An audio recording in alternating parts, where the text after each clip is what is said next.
For Triple County Sports, John Knoll, Peyton Taylor with you here from Tiger Stadium. This week, the Tigers look to take on the Corinth Warriors. Corinth coming into the season with a record of 5-5, and Ripley coming into the season with a regular season slate of 9-1. Of course, a big big win last week for the Tigers as they took down the Pontotoc Warriors down at Pontotoc. So we'll look to see what the Tigers do here this week as John and Owen are here with you again for this week of the high school playoffs. First round of playoffs, Owen. Let's talk a little bit of football, then we'll hear a word from our sponsors. Yeah, I mean, this is exactly where I think you want, if you're Ripley, you kind of, obviously you wanted to win the division. You wanted to have that perfect season. So you didn't get that. You take the tough loss to Houston, but you look at it now and say, all right, season starts over. We didn't win our division, but we accomplished our second goal of the regular season, which was to get a home game, obviously. Your first goal is to win the division. Just came up short there by one score, but you accomplished your second goal. You took care of business last week against a good Pontotoc team and got yourself a home playoff game. That's important in a game like this to kick off your playoff slate where your season resetting. From now on, it's one and done the rest of the way. And Ripley has to make sure they're locked in and make sure they're focused because, honestly, John, as you look at the playoff slate, it really is not going to get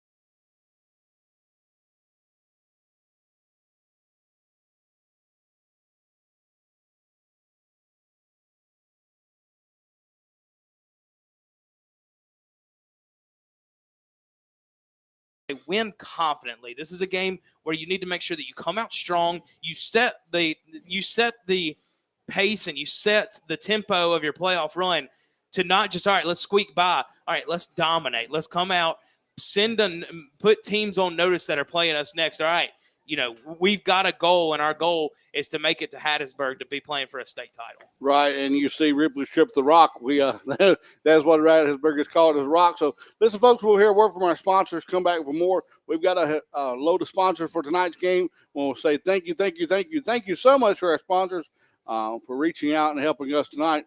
Bring you the first round of the playoffs here on Tippecanoe County Sports, your home for Ripley football, and more here from TV 19.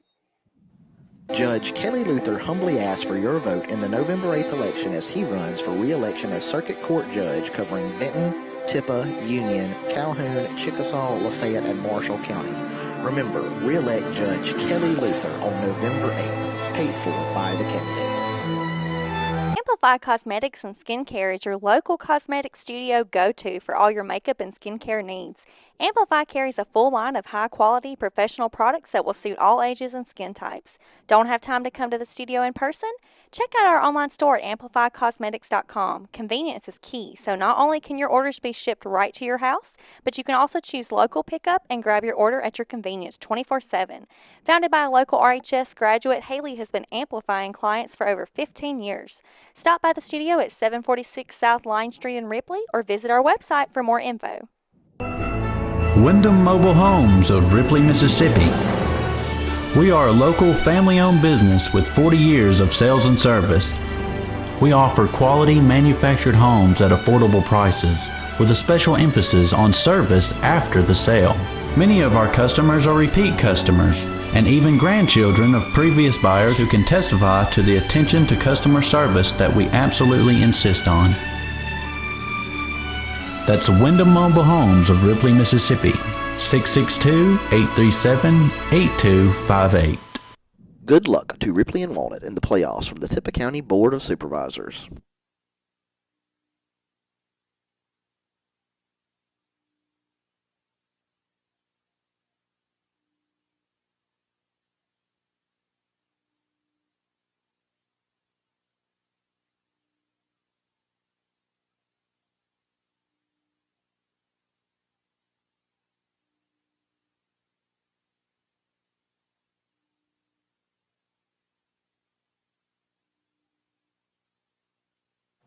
Judge Kelly Luther humbly asks for your vote in the November 8th election as he runs for re-election as Circuit Court Judge covering Benton, Tippah, Union, Calhoun, Chickasaw, Lafayette, and Marshall County.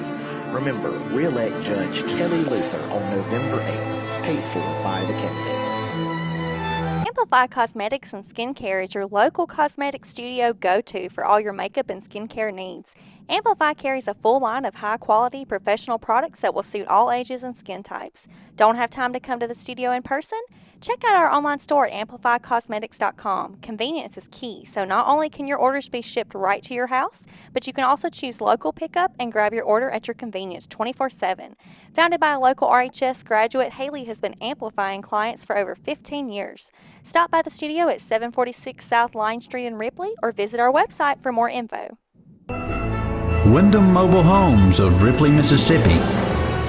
We are a local family-owned business with 40 years of sales and service. We offer quality manufactured homes at affordable prices with a special emphasis on service after the sale. Many of our customers are repeat customers and even grandchildren of previous buyers who can testify to the attention to customer service that we absolutely insist on. That's Wyndham Mobile Homes of Ripley, Mississippi. 662-837-8258. Good luck to Ripley and Walnut in the playoffs from the Tippah County Board of Supervisors.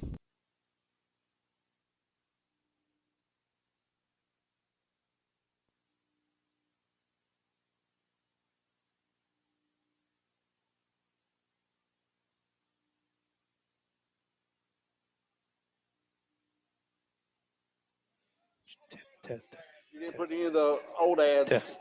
We welcome you back here on RCTV 19 as Ripley and Corinth get ready to kick off in about 20 minutes. So while we have this little intermission as we get ready to prepare ourselves for the storm, you may say, let's talk a little bit about Corinth, because we know that so many of you are followers of the Tigers, may not have been able to see Corinth this year. This is the first time we at RCTV 19 are seeing them as well.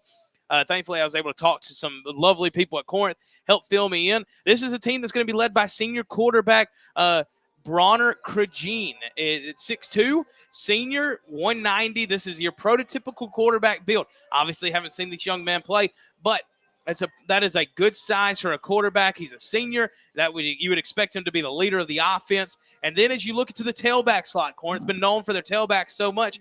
Look for two names. Look for number 8, Dominic Brown, and number 14, Chris Rogers.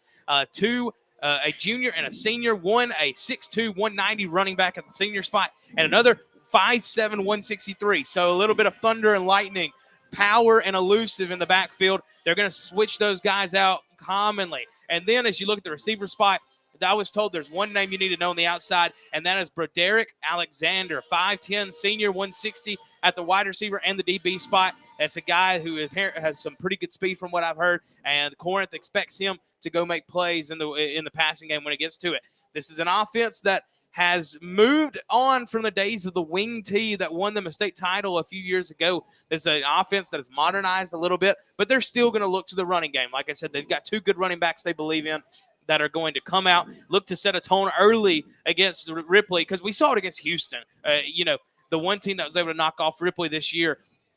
If you're going to beat this Ripley squad, it's going to be done by a team that establishes early that they're going to play power football and run the ball effectively, which is exactly what Houston did. Well, and that's something Corinth has been known for over the years with the wing T. But as you said, they've gone away from that more to a wide open spread formation where they like to spread the ball out all over the floor, all over the field, and get the ball in their playmakers' hands. That's something Ripley's going to have to account for. Ripley has speed on the outside, so it should be an awful good matchup on the outside. It's going to put Ripley to the test, of course, and I think this is the first test Ripley will have verticals down the field this year with their backs in coverage. Yeah, I think this is going to be a game where, like you said, you're going to be tested vertically, and this is also, we've seen very good corner play from guys like Michael Turner and C.J. Martin on the outside, and then Tyler Rucker in the secondary. But let's see how this Ripley team does if they're challenged vertically tonight. We'll see how Corinth decides to attack them. Are they going to come out and try to run the football effectively early? Or maybe they are, all right, let's test this secondary. Because to be honest, Ripley's seen some decent quarterbacks this year. No, not sliding any of the quarterbacks that have played against the Tigers, but they haven't seen that offense this year that throws for 300 yards. The closest thing they've probably seen to it was Boonville, who did test that secondary pretty well. So we will see what Corinth decides to do here on the road tonight. They've got, either way, I would say if you're looking for Corinth's offense, expect him to game plan and stick to that game plan. This is not a staff that gets worried and changes things early if it's not working out. They'll make adjustments if needed, but also they're going to come in with a game plan and expect to execute that. Right, I exactly agree, Owen. And Coach Crossway is going to be prepared. We'll hear another word from the rest of our sponsors here on TV19 Sports. Come back with more here from TV19, your home for Tippah County football.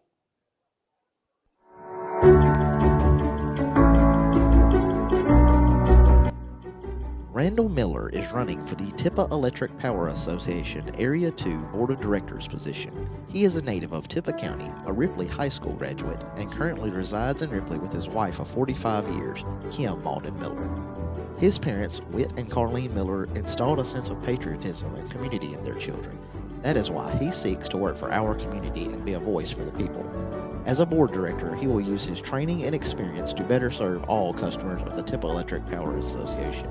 Your vote and support is greatly appreciated. Paid for by Randall W. Miller.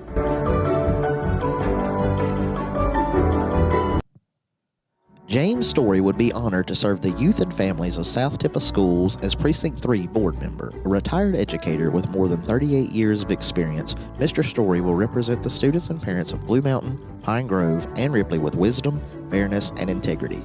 Remember, vote James W. Story on November the 8th. Paid for by James W. Story.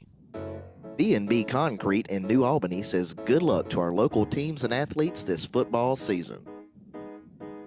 This is Public Service Commissioner Brandon Presley, and I'm glad to join you on TV19 for coverage of our local sports. Coming from a small town, I started out as mayor of Nettleton in my first political job. I understand clearly how important bringing our communities together, sometimes just over a football game, can help make us better as a state and can help make our communities stronger. I hope tonight that your favorite team will win. One of the reasons I've worked hard to bring high-speed internet service to our rural communities is so that you'll be able to sit at home and have coverage of your favorite hometown football team or baseball team straight from the comfort of your chair. One of the reasons that I fought hard for broadband service to get expanded also is to make sure that our rural children, some of whom are going to be playing on the field tonight, have access to world-class education, that our seniors have access to high-quality medical service through telehealth and telemedicine, and that we give our working families in Mississippi a chance to participate in the modern economy. We've got to move Mississippi forward, and we can only do that by bringing our communities together. And like I said, sometimes it's over a football game between rivalries, but when the game's over, we come together. And that's my vision for the state of Mississippi, that we work hard, we play hard, but at the end of the day, we bring people together just like our local sports do. And I appreciate you allowing me to join you tonight on TV19. Here's the best to your favorite team that'll be playing on the field tonight. CB&S Bank wishes good luck to Walnut, Faulkner, and Ripley football teams this season. Come see them at 13331 Mississippi 15 in Ripley or at 28171 Mississippi 15 in Walnut. Farrow Ward Ford has been your local source for cars, trucks, and SUVs since 1952. They wish good luck to all our Tippah County teams in the 2022 football season. Stop by and see them in Ripley or call at 662-837-3001. Fiesta Grill sends their best wishes for a great football season for all Tippah County athletes. Check out their buffet and specials every week at 1709 City Avenue North in Ripley. Since their beginnings in 1935, Ripley Insurance Agency has become a leader in providing quality protection for thousands of individuals and families throughout our region. Their basic belief in providing only the best in coverage and personal service is just one of the many reasons why today, more than ever, people are moving up to the difference of quality insurance protection Ripley Insurance Agency can uniquely provide. At Ripley Insurance, they can assist you with all types of insurance quotes. We take the time to analyze each customer's needs and develop a plan to fit your own specific situation. Give them a call today at 662-837 837-8874 to discuss your options for your current insurance needs. Eaton Babin Smith are proud supporters of Tippah County sports. Eaton Babin Smith CPAs and advisors have offices in Ripley, New Albany, and Tupelo.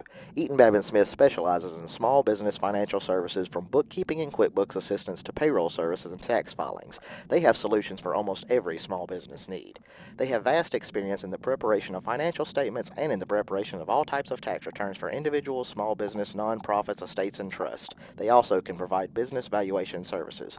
Call them at one of their 3 offices and let them help you with your accounting and tax needs.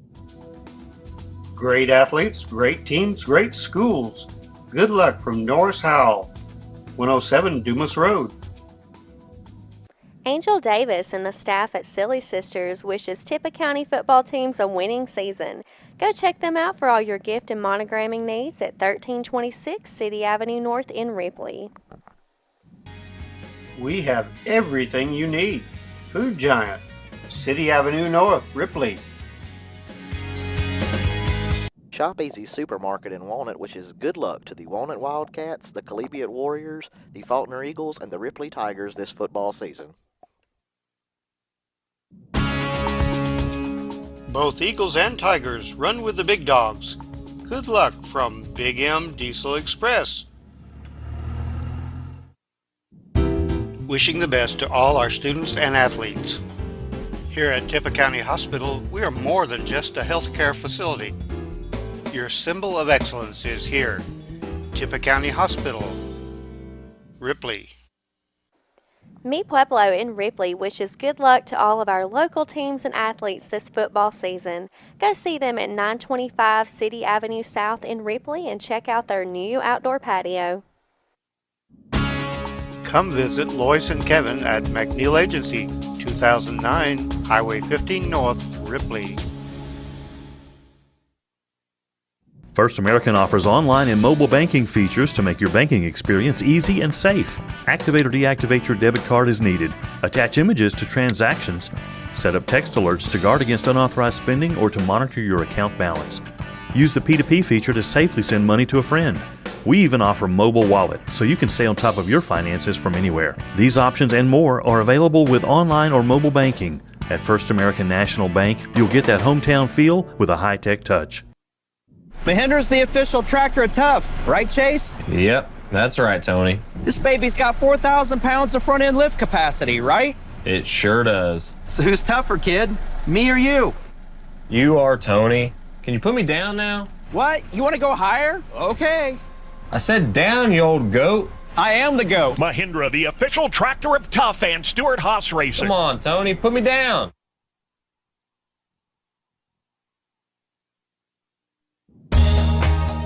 Good luck to our teams from Rebel Services LLC, specializing in aviation services, 512-0219. Rebel Services LLC, 5901 Highway 4 West, Ripley. Ward Engineering, providing engineering and surveying services throughout North Mississippi, proudly supports all Tippah County sports and athletes. Good luck this season from Ward Engineering. Good luck and do your best. Dee's Oil, 311 City Avenue South. Our customers come first at First Franklin Financial. That's not just a slogan, it's the way we do business.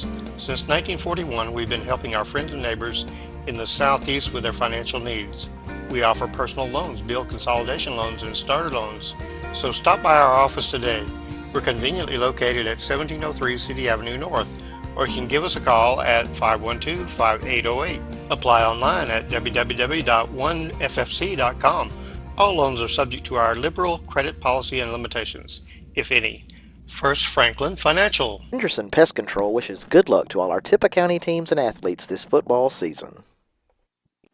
ADF Automotives wishes good luck to Charlie and the Ripley Tigers. Accidents are catastrophic, what we consider a catastrophic accident. On a catastrophic injury, you're not going to be able to go back to work in a week. You're going to be out of work. You're going to be going to doctor's appointments. You're going to be trying to get back to normal. That's where we come into play. At Mama Justice, you don't just get a law firm, you get a family. We're going to make sure that we represent you and that you get exactly what the law says that you can get. Ripley House of Flowers says good luck to Tippah County teams this football season. Go see them for all your floral arrangement needs at 1014 City Avenue North in Ripley. No matter how young you are, if you have loved ones, you need to think about how they would cope financially if anything happened to you.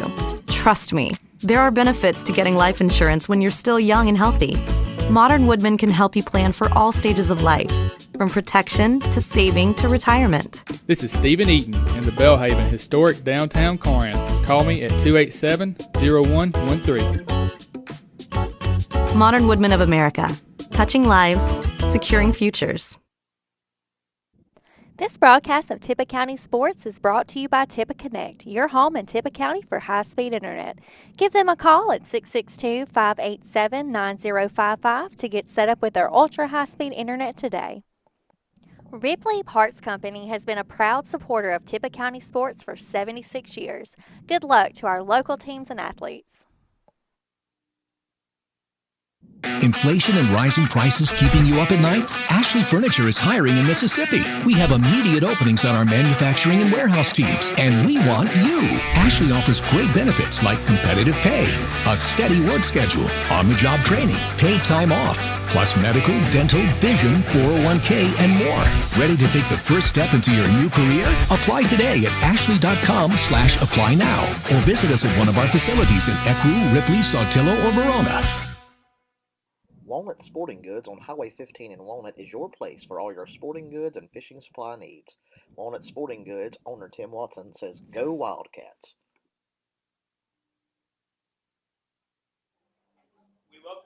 We welcome you back on RCTV 19. Peyton Taylor alongside Mr. John Knoll. We've got for the Ripley Tiger captains heading to the middle of the field. We've got obviously number 2 quarterback Ty Long, number 9 Keegan Collier, number 99 Freddie Lopez, and then number 7 Aquan McDonald. And that one is interesting because he, John, is not listed on our depth chart for tonight, and we were told that he was out. Now, of course, he could be dressing out, and since it is a playoff game, it could possibly be his last game of the year or something like that. Yeah, but yeah, we were told across the way from a very reliable source that hip flexor is what I understand, and so we'll be interested to see if McDonald does play.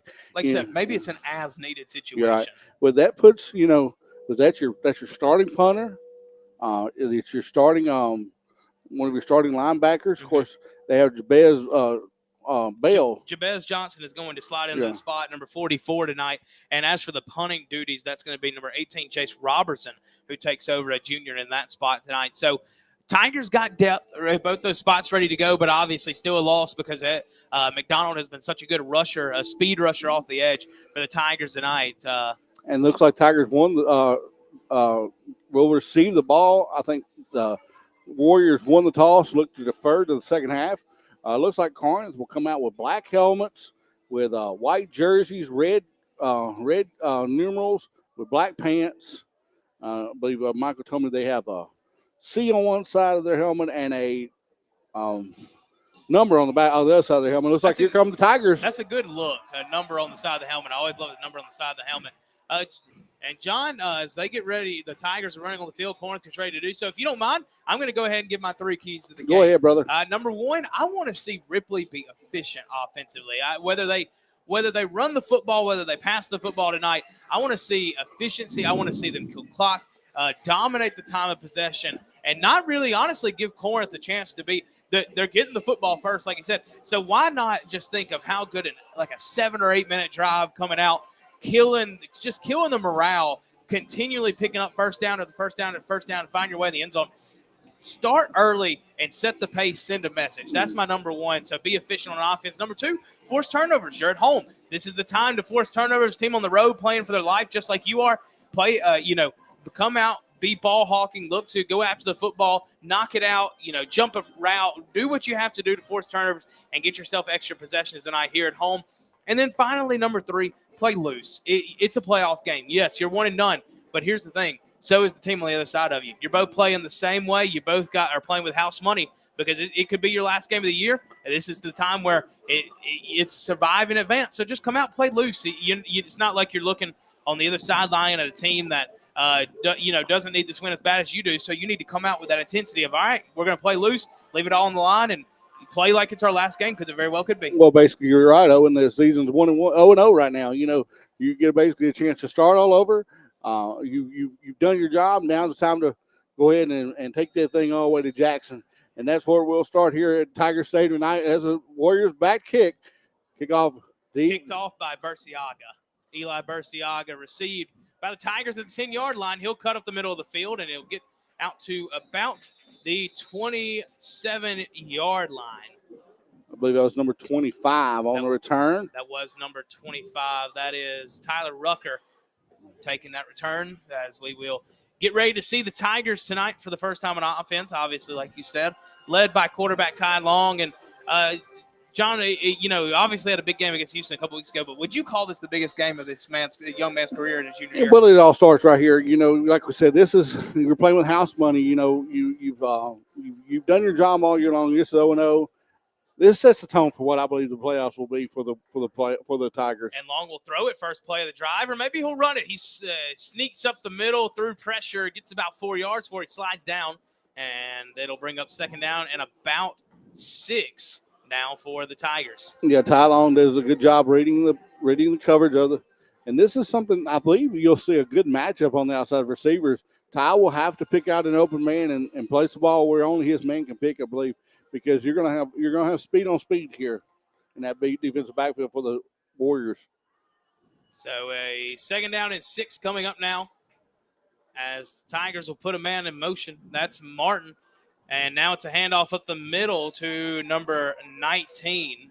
That is number 19, Strong. Yes, Keegan Strong on the run for the Tigers. Wasn't listed as a starter. I think for the first time this season, the Tigers not listing 2 running backs on the starting list. They're listing 4 wide receivers. So maybe that will play into the game plan tonight for the Tigers. Maybe they expect to go out of the spread formation a little bit more than you usually see from this Tiger team. They're in the pistol set right now on third down and about 5. Long gets ready, takes the snap, looks, quick throw. Now he will evade pressure, rolls out to his left, throws on the run, finds a man open, and he is caught. And that is C.J. Martin for a first down for the Tigers. Or excuse me, that's actually Michael Turner on the other end. And Turner has his first reception of the ball game and a big first down to move the chains on third. Yeah, Turner, Long looked to be throwing the ball over here to our side of the field, maybe to Holmes on a little stick route for the first down. Solid pressure, rolls around and takes a shot and almost a naked bootleg to find Turner wide open across the field. So after the pass play of what ended up being about 22 yards, Tigers will have the ball 1st and 10 from inside Corinth territory. Long drops back on 1st and 10, fires, beautiful out route across the field. It is incomplete. Turner couldn't quite bring that in. It'll bring second down as 10. Yeah, just a little overthrown that time by Long. Maybe puts a little too much mustard on it that time for Turner, who had a hand on it, and but again, it was a little hot. Obviously, an incompletion, you don't like to see that, but I will say that's an impressive throw by Long. That's across the field. You're going from the left hash all the way to the right sideline, so you're looking at about 35, 40 yards across the field. And then 10 yards deep. That's about a 50-yard throw when you take it all. And that was on the line too. It was not on a blip. This is a staff that believed Long. It took a step in his junior year, and we see it now in a playoff game as Long goes deep. He's got Ja'Kai Holmes caught. Touchdown Tigers. They strike first on the opening offensive possession. They go spread, and the Tigers can score from far. Nice throw by Ty Long to Ja'Kai Holmes, who runs up under it, and Ty puts it where only his man can get to it, and he burns the defense's Ja'Kai Holmes for the big touchdown for the Tigers. So it is Freddie Lopez to come out and kick the extra point with 9:56 remaining, as it is up and good. It only took 2 minutes and 4 seconds, but the Tigers have struck first here at home in a way that they don't usually do, which is scoring on a deep touchdown pass from Long to Ja'Kai Holmes, as the Tigers take an early 7-0 lead right here on RCTV 19.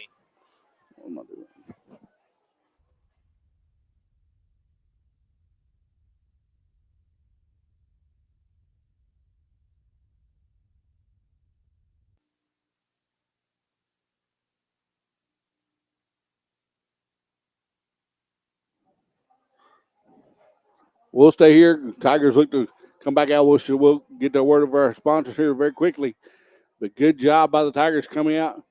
And that was about a 45-yard throw from Ty Long in the air to Ja'Kai Holmes. Hit him right in the hands, and Ja'Kai runs right under it and scores a big 7-0 touchdown for the Tigers. Yeah, 9:56 remaining.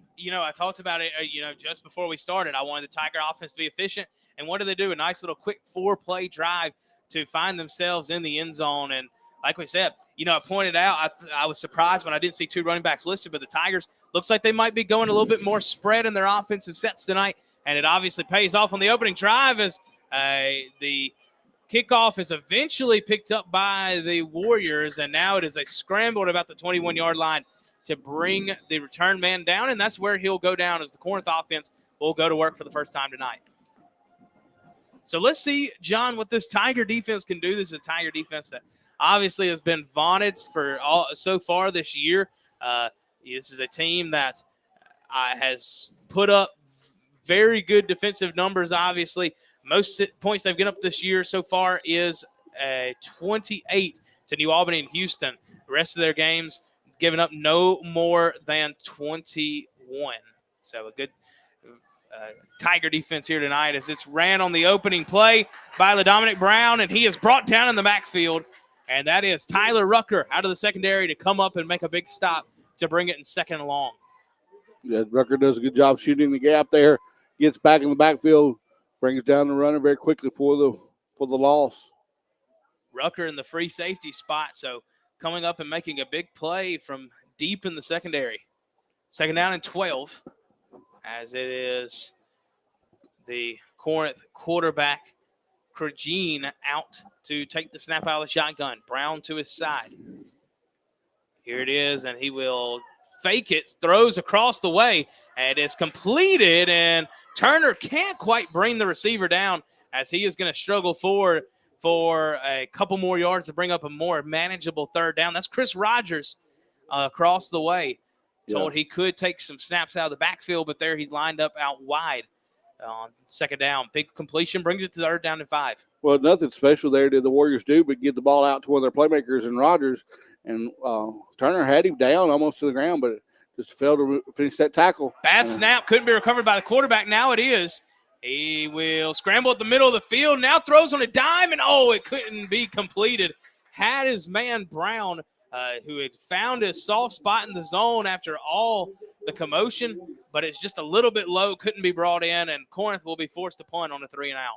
Yeah, it looks like the Tigers were committed to the pass there. They had dropped almost, I believe, about 7 in coverage, and that caused you didn't see a big rush on that play, but you did see.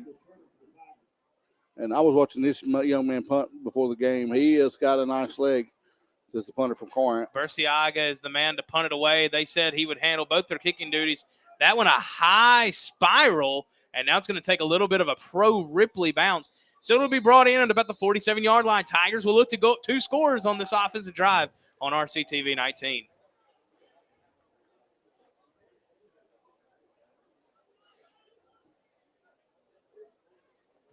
Judge Kelly Luther humbly asks for your vote in the November 8th election as he runs for re-election as Circuit Court Judge covering Benton, Tippah, Union, Calhoun, Chickasaw, Lafayette, and Marshall County. We welcome you back on RCTV 19. Long hands off up the middle as it is a nice carry by Keegan Strong and will be a first down for the Tigers on the opening play of their second drive. Yeah, just right up the middle behind that big offensive line that's been so good for the Tigers so far this year. So first down and 10 coming up for the Tigers now. Shotgun set yet again. Hand off at the middle to Strong. Strong's going to get about 2 yards before he's brought down on second down. Want to thank Mr. Luther, one of our sponsors for tonight. Good reminder that Election Day is coming up on Tuesday. Make sure you get out and vote. There's exercise your freedoms. And plenty of big elections locally this year. Obviously, in Union County, from where around my parts, school board elections taking place. So a lot of big local elections. School board here in Tippah County. Make sure to get out and vote. Second down and 8. Long looking deep again. And now he'll fire on the sideline, and it is caught by C.J. Martin, who will spin out of bounds. And that looks to be enough to move the chains for a first down at the 25, and it is. So another first down for the Tigers. And, John, I think this is about by far the most we've seen the Tigers throw the football this year. Well, they obviously they've either seen something on film or they've this package that they developed this week that the Tigers are being very effective through there. Well, you take it back to Walnut here a couple of weeks ago when we saw them go into that spread formation where they were running motion, how effective they were out of it. So first down and 10. Now we go to the Ripley look where you're used to seeing full house, but it is play action. Long steps up, fires, finds Cooper Davis. In the middle of the field, he's going to get down to about the 10-yard line, and that's enough for another Tiger first down. So the Tigers doing it through the air early. I believe they've thrown the ball 6 times in the early going. John, there's been a couple times this year where the Tigers have thrown the ball 6 times in one game. Yeah, and it's unusual to see, but, hey, it's working. Let's go. Absolutely. Tigers have found something they like, obviously, in so far. With 7:21 remaining, they are up 7-0 and knocking on the doorstep of going up by 2 scores. And here you go. Here's a triple I formation, 3 backs in the I. Handoff to Keegan Collier up the middle, who's just going to get a nice push from his offensive line. And will be about 3 yards. Trivia question. Who started that in college football? Let's see. I'm going to go. I don't think I'm correct, but I'm going to take a guess. Oklahoma. No, Maryland. Maryland I. You don't remember the Maryland I? Yeah. Maryland I. I believe I'm right on that. I know. You are now that I've heard it. I had completely forgotten about correct me if I'm wrong out there, sports fans, but I do believe it was Maryland that ran the old I. True I. Thanks to John, I know this call back to the Maryland I here on second down. It'll be a little counter play for the running back. This time it's Jalen Brooks, first carry he's had tonight. So he gets about 4 yards, and it'll bring up about a 3rd down and 3 for the Tigers at about the 4-yard line. Folks, we have seen a lot of interesting stuff this year. Saw the free kick. Now we're seeing the Maryland I that probably haven't been running, years in football. RCTV 19, where we have football innovation. That's right. 3rd down and 3. Tigers will come out now in not a 5 wide set, but a heavy set, no back. So maybe look for Ty Long to take this on a run. We'll see. And no, it's just a slant over the middle. It's caught. Touchdown, Tigers. Tigers go with another new offensive set. And it is C.J. Martin on a quick slant to find himself in the middle of the field for a 2nd passing touchdown tonight.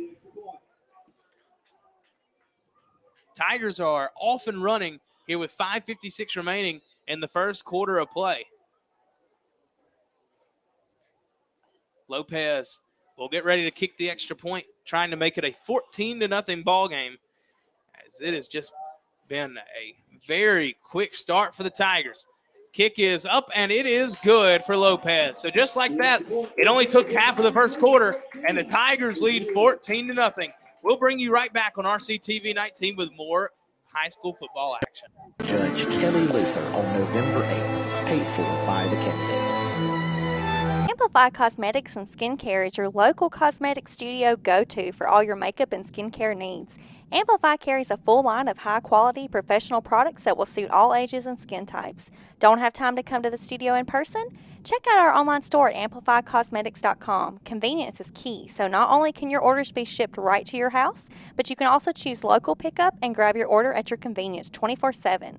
Founded by a local RHS graduate, Haley has been amplifying clients for over 15 years.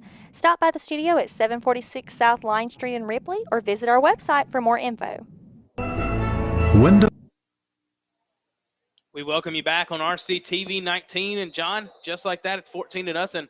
And this Ripley offense is about as potent as we've seen them all year. Yeah, you really couldn't ask for a better start if you're the Tigers. Now, let's say if the Tigers, as a Tiger would do, go out and put your foot on the goozle of the tournament and just go ahead and take them out where they are.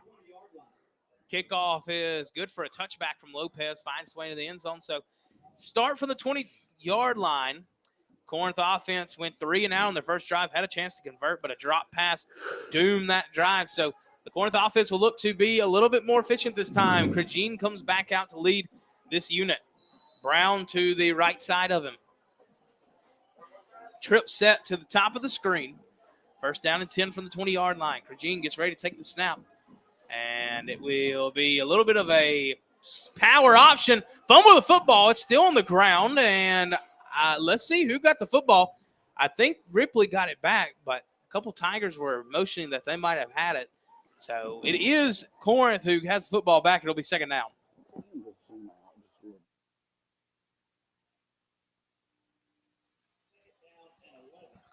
Second down and 11 coming up for the Warriors after the option play is sniffed out by the Tiger defense. Gene gets ready, takes a snap. It's a little bit of a sweep off the left side of the line, and he gets the outside, breaks contain. He's got a little bit of room, and it won't be enough for a first down, but a nice gain to, again, for the second time in 2 drives, make it third down and manageable for the Corinth offense.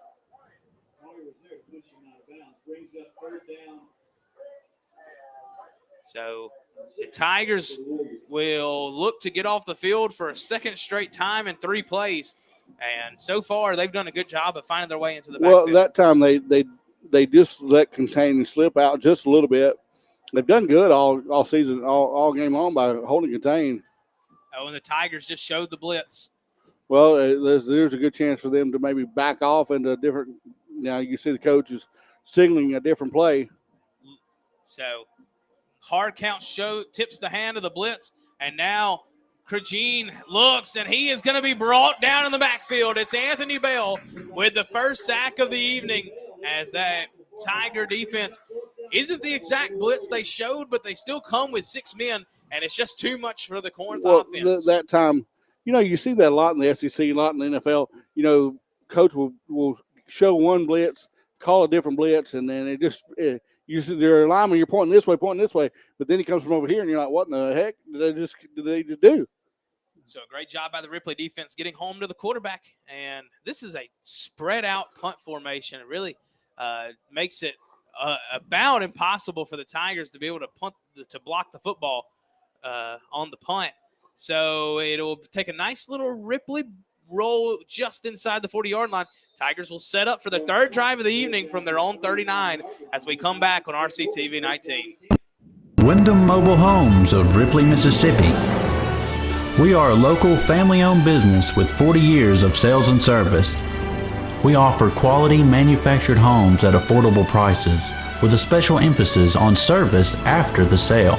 Many of our customers are repeat customers and even grandchildren of previous buyers who can testify to the attention to customer service that we absolutely insist. Coming out on their third drive of the evening. Scored on their first 2 on touchdown passes. Martin comes in motion across the formation, will make it trips on the left side. Long looks to throw again. Finds his man over the middle, and it was caught at about the 47-yard line. Ja'Kai Holmes, who had the long touchdown reception earlier, has his second reception of the game. And it will bring up second down and 2 for the Tiger offense, so they come right back to throwing the football. Yeah, I've been very impressed with this. Well, we knew Long had the ability to throw the ball. Just been very impressed with his ability to find open receivers. Does that make sense, Owen? Absolutely. Long, second down and 2. Gets ready, takes the handoff, and gives to the running back. I believe that was Strong again, but he is bottled up with maybe about a half-yard gain. It's going to bring up third down and a long one is what we're going to call it here in the press box. Yeah, it's going to be at least a good, maybe a 1.5 almost. Yeah, about a 1.5 to go for the Tigers. I believe they got the third down marker on the front end of the ball instead of the middle of the ball from here. The way it looks, I may be wrong. I think you're exactly right. So pistol set on third down and about a long one. Long takes, quick throw, and finds C.J. Martin as he is up to Ripley territory at the 47-yard line. It's another first down for the Tigers. And guess what, John? They do it through the air yet again. Right. At that time, they set down in the zone of the Warriors. The Warriors in a little zone coverage there. 2:45 remaining in the opening quarter of the game. It is 1st and 10 for the Tiger offense, and they are in no hurry. So still at the usual Tiger pace of getting their play call, getting set, plenty of time. and snapping it late in the play clock, but just spreading it out a little bit toward tonight, slinging the football with Long, and Long's going to take off this time. He's got a first down and more. He's to the about 28-yard line of Ripley, and Long, the junior quarterback in his first playoff game as an upperclassman, is doing it all for the Tigers and leading this offense. Well, and that time, I don't know if that was exactly a design play or not, but it almost looked like a design play. But Long did a good job after he saw his men were covered up down the field.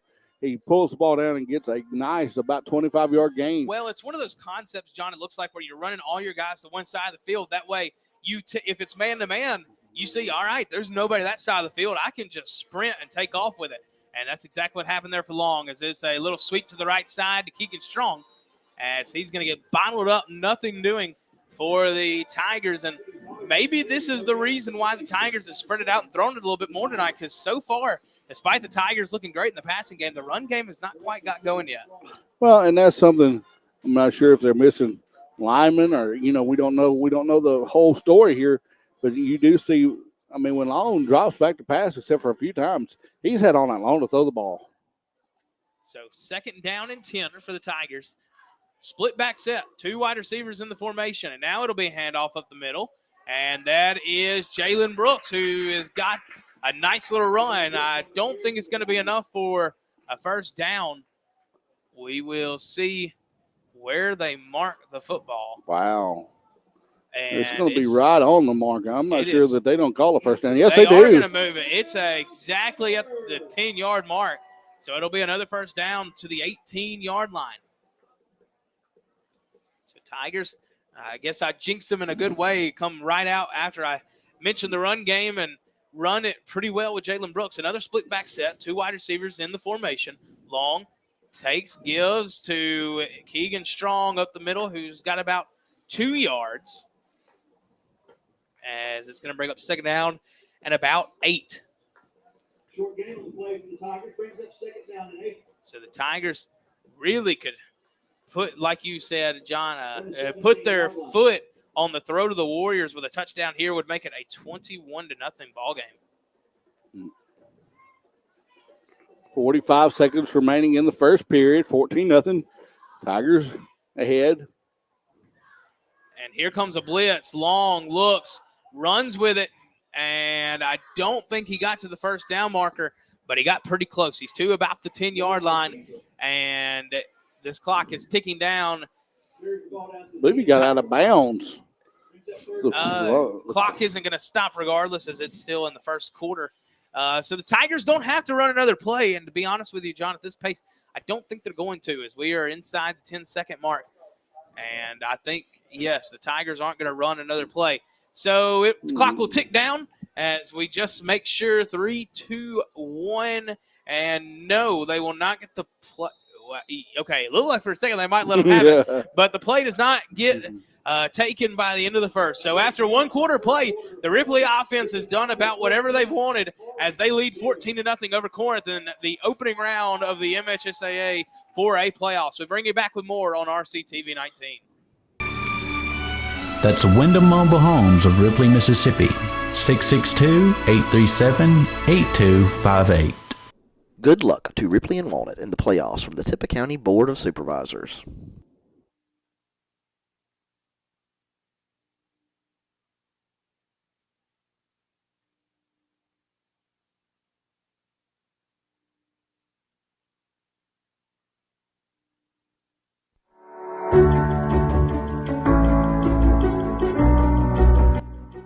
Randall Miller is running for the Tippah Electric Power Association Area 2 Board of Directors position. He is a native of Tippah County, a Ripley High School graduate, and currently resides in Ripley with his wife of 45 years, Kim Malden Miller.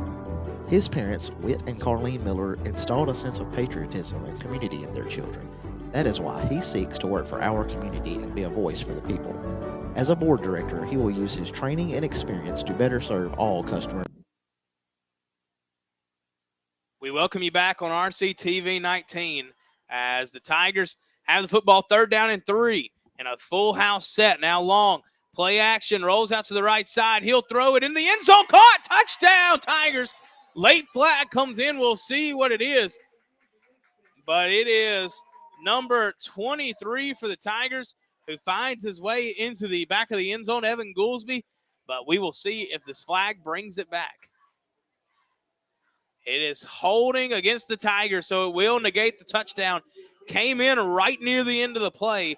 So that is a backbreaker for the Tigers. It's not only it wipes the touchdown off the board, but also makes it to 3rd down and 13. So the Tigers, if they want to convert, will have to spread it out most likely. 21-yard line is where the ball will be spotted after the holding call. 3rd down and 13. Let's see what the Tigers come up with as they try to keep this drive alive.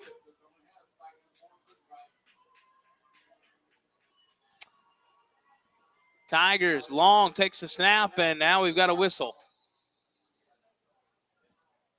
Wouldn't have been a delay of game. Let's see what it is. It's actually an encroachment against the offense, or actually offsides against the offense.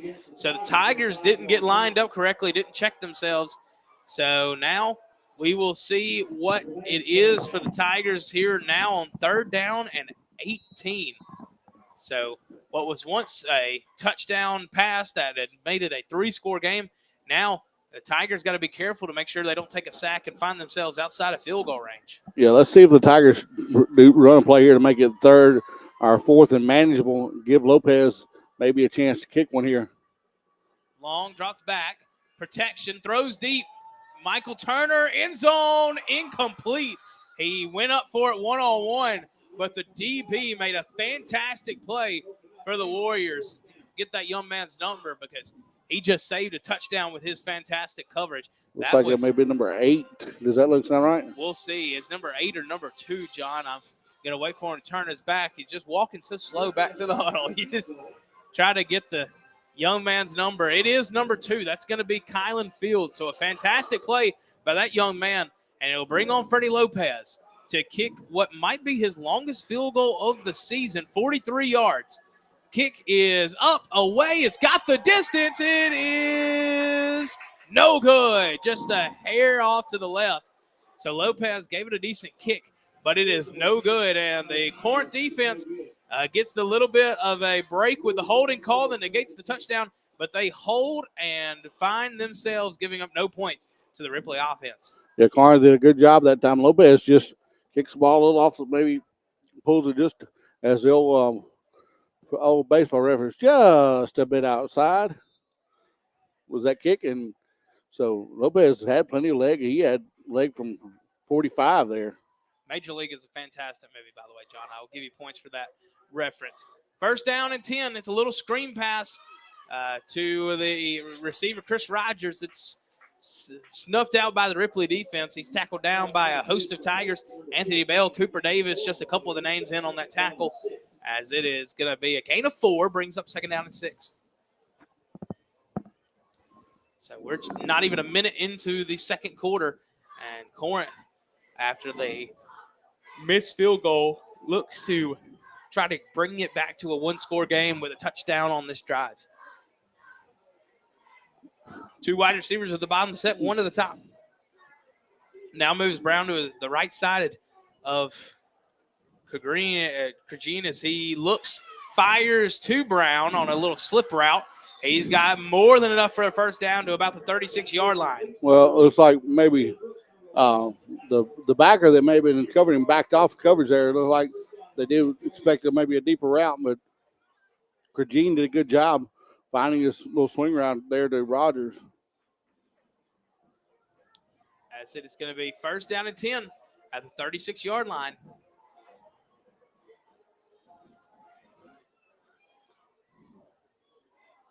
As it is a handoff to jet sweep. Number 1, Broderick Alexander. He gets about 4 yards and is out of bounds, as it is going to bring up 2nd down and about 6 for the Corinth offense.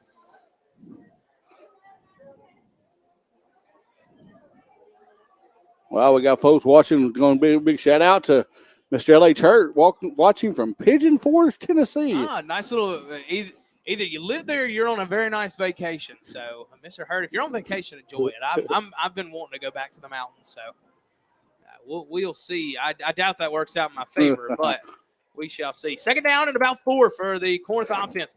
It'll be a fake handoff now. Krajine throws. It's intercepted.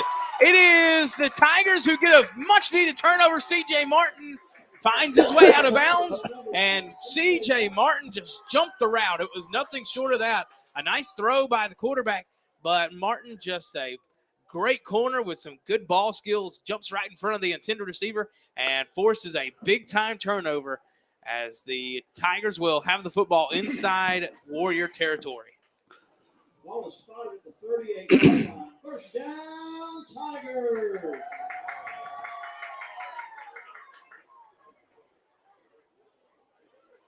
So first down and 10 for the Tigers. Got one here. Nia Coleman tuned in from Houston, Texas. Of course, you might, Colum, excuse me, I believe is how you would say that if you're from Tippa.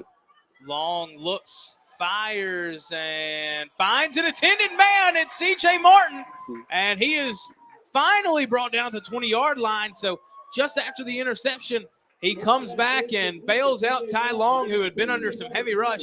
And C.J. Martin is earning himself all the praise that we've given him on this drive as he comes up with another big play back-to-back for a Tiger first down. Well, you saw almost the same situation here just a while back with the Corinth. Missed bad snap, but there. Throws back across the field, and the Tigers got away with one as Kylan Fields would have been running all the way to Dodges with that football and might have got himself a chicken strip after that touchdown. Yeah, he may have carried that one all the way to Memphis.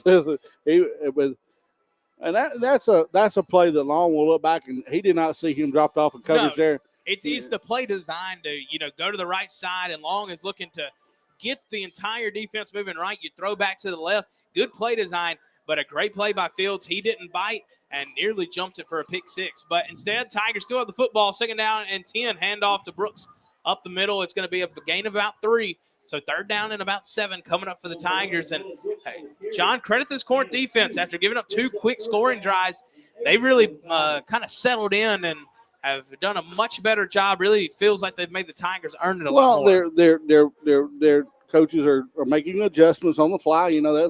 That's just good coaching staff from over Corinth. We know that they're well coached over there. I want a big shout out to watching from North Carolina, Miss Huddleston. So all across the USA.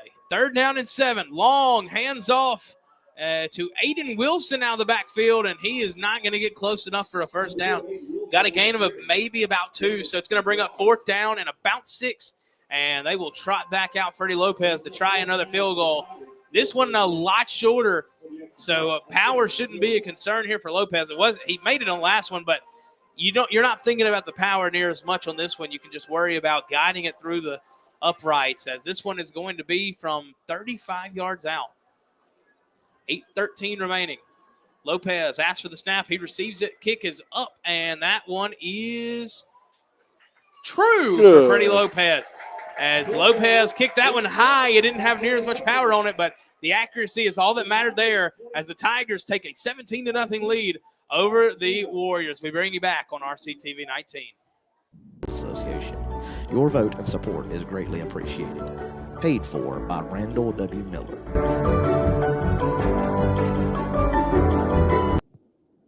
James Story would be honored to serve the youth and families of South Tippa Schools as Precinct 3 board member. A retired educator with more than 38 years of experience, Mr. Story will represent the students and parents of Blue Mountain, Pine Grove, and Ripley with wisdom, fairness, and integrity. Remember, vote James W. Story on November the 8th. Paid for by James W. Story. B&B Concrete in New Albany says good luck to our local teams and athletes this football season. This is Public Service Commissioner Brandon Presley, and I'm glad to join you on TV 19 for coverage of our local sports. Coming from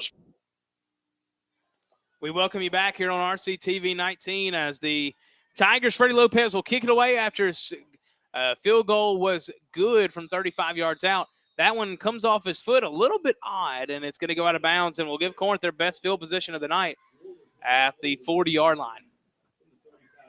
or rather the 35, excuse me. Thinking of the NFL. So first down to 10 for the Corinth offense as they'll look to rebound after the interception by C.J. Martin.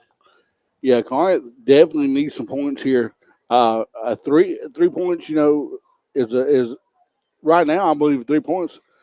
And Corinth, they just need to work on getting some first downs, get some momentum back. But man, got to give all credit to Ripley right now. They're cooking on all cylinders.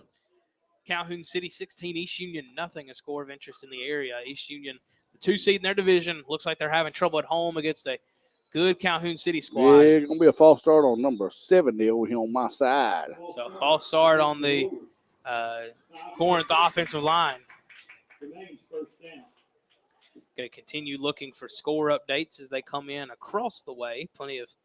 Of course, that score would affect Walnut, who is on the road at East at Eupora tonight, right? Yes, you are correct. Obviously, Walnut going to have a tough task there against a very good Eupora squad that ended up winning their division this year. Yep, back to pass goes. He's under distress. He gets a sack. Big sack there by the Tiger defense. That is Charlie Coombs with a sack in the backfield. And also helped back there by number, I believe is that number 9 or 25 across the way. It's Tyler Rucker across the way at number 25, but Coombs with the second sack of the evening. So it is second down and very, very long for the Warriors. Over 20 yards. Yes, Eupora up, sadly to say, big on Walnut right now in the second quarter of play.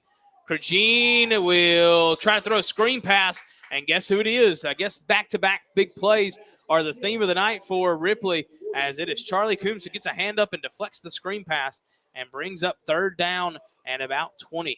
What's the score of the Walnut game there? It is 30-0. Wow, I knew it was a tough road to hoe for Walnut, but they're down at Eupora, which is usually a very good football team. Even when they're not up, they're up. So it's kind of like ball, and they just reload. Third down and about 20 for the Warriors. They look to convert.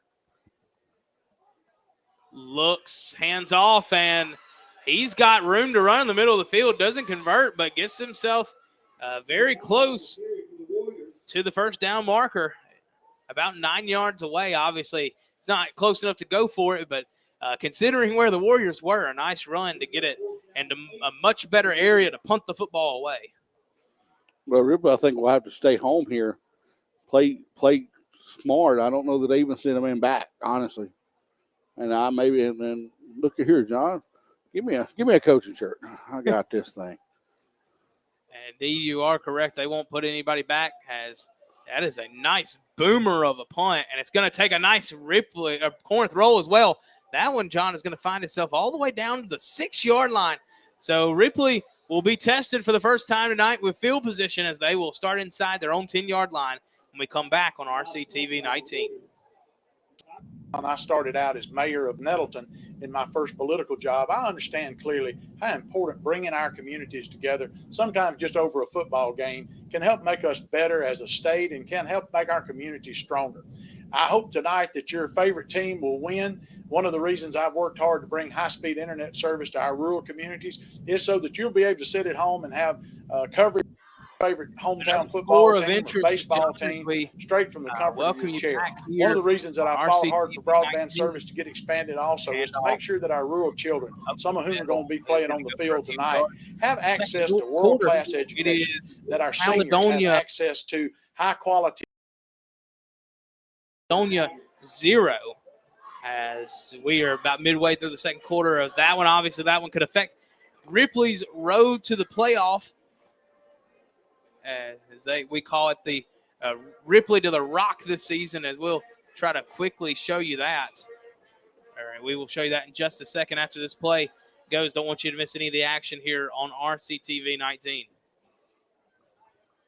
And it'll be a toss out and an option to the running back. But again, Corinth making a great play on the outside as Chris Rogers who is a two-man athlete on both sides of the ball, tackling Aiden Wilson in the backfield. So 3rd down and about 5 for the Tigers as we show you again the road of the postseason for Ripley. First round, obviously, here against Corinth. Second round, Greenville and Louisville in that second round. 3rd round, Caledonia and Clarksdale, Choctaw Central and New Albany possibly waiting. And then the north half, plenty of teams in the north. Up a run for the Tigers. It will go just about to the first down marker. We shall see where they spot it.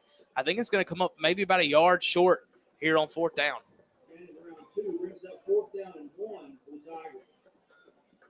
We're unable to see from our vantage point, but is that a short one or a long one there? It looks like it's going to be just about a normal one, but regardless, obviously up by 3 scores with 4:32 in the first half. Tigers are going to punt it away, not even think twice about it. Rucker just told the punter Robertson something. Not sure what it might have been. I can't imagine a world where Ripley fakes this, but, I mean, sometimes you're born to be wrong. So we'll see what the Tigers do here.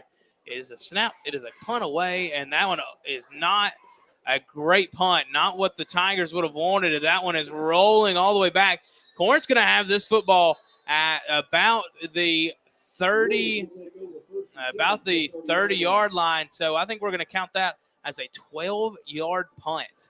Yeah, and that may dictate to the Ripley offense what they need to do the rest of the night.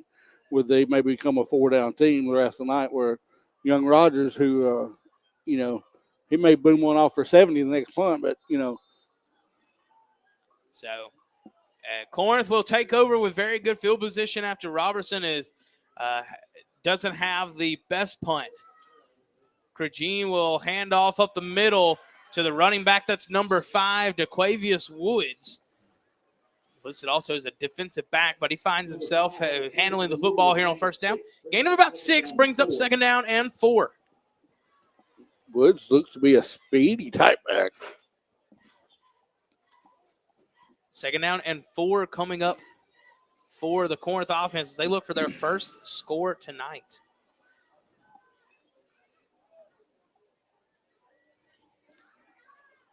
Handoff again to Woods, and Woods has got some open field. He's going to get inside the 10-yard line, and for the first time tonight, the Corinth Warriors will have 1st and goal to go. Well, they've changed their formation just a little bit. If you'll notice, though, they're not as widespread out. They're more almost in a wing T type formation where they're tight to the line. They're not really running a wing T, but they're running 2 wing backs. You see what I'm talking about there? Yeah, no, exactly. They, like you said, they went spread early, but now they're compressing their formation in the middle of the field. That time, Corinth goes run, but Ripley was expecting it. It is Anthony Bale off the edge who brings down the running back for a gain of nothing. So it'll be 2nd down and 10. They are going to spot it about the 10.5 yard line. So technically there is a line to gain for a new set of downs, but you're in that territory where, it's a goal to go situation. Right, especially for Corinth in this situation where they want to get on board with a touchdown here. Handoff left side. Holding. It is Woods who finds his way around the edge. And they're going to call holding on that. Might have got to the line, but like John said, there is a flag in the backfield. Might be for holding. We will see. And it is, in fact, holding. So we won't worry about that spot. It'll be backed up anyway. Good to see our cameraman Joey doing a great job there catching that hold on the outside. Let's see where the officials spot the football for the Warriors. It looks like it will be from the line. line. I should say it should be from the line of scrimmage. From the line of scrimmage. Maybe just a little behind the line of scrimmage. So it'll be a second down and about 20. Again, it's right at the half-yard line where the first down marker is. So Corinth, we'll see. They're running the football effectively, but now the hold kind of puts you in a situation where it depends. Are you going 4-down territory here, or are you so we got a just problem with the kicking sticks. the football? And now it looks like they're trying to get sorted exactly where the stick should be, what down it should be. With 2:32 remaining in the first half, 17-0, the Ripley Tiger offense started out strong. John, 2 passing touchdowns in the early going, and the defense has held so far in their first situation tonight where they've kind of bent, but they're hoping they don't break here. Yeah, the Tiger defense going to be called on to step up here. Tiger defense has done that all year long, stepped up when situations call for it. Now they're going to go back to that wide formation as Corinth. Handoff, or fake handoff rather, got me. Krajine is going to carry it all the way to about maybe the 13-yard line. So the fake got me. It didn't get the Ripley defense as badly as they're able to keep the gain to only about 7 yards. So 3rd down and 13 to go to the half-yard line for a first down. Yeah, Krajine, almost the old naked bootleg there. So 3rd down and 13. Let's see what the Corinth Warriors decide to do offensively here. Fakes and finds a man in the middle of the field. That is Rogers, and Rogers flips over, and that obviously was forced by the ground, so it won't be a fumble. And that's going to be about to the 2-yard line. John, let me ask you, you're under 2 minutes here. Do you take the points or do you go here on 4th? I think you take the points on the road. I think you take the points. Yeah, you get 3 points here. Maybe that does kind of swing the momentum back in your favor just a little bit. That's look like what the Warriors intend to do is take the points here, take a free 3 points here.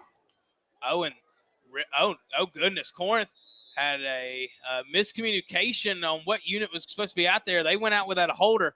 So Corinth is going to have to burn a timeout. That's their first timeout of the half. So when we come back on RCTV 19, we will show you if Corinth can get their first points of the night on the field goal right here on RCTV 19.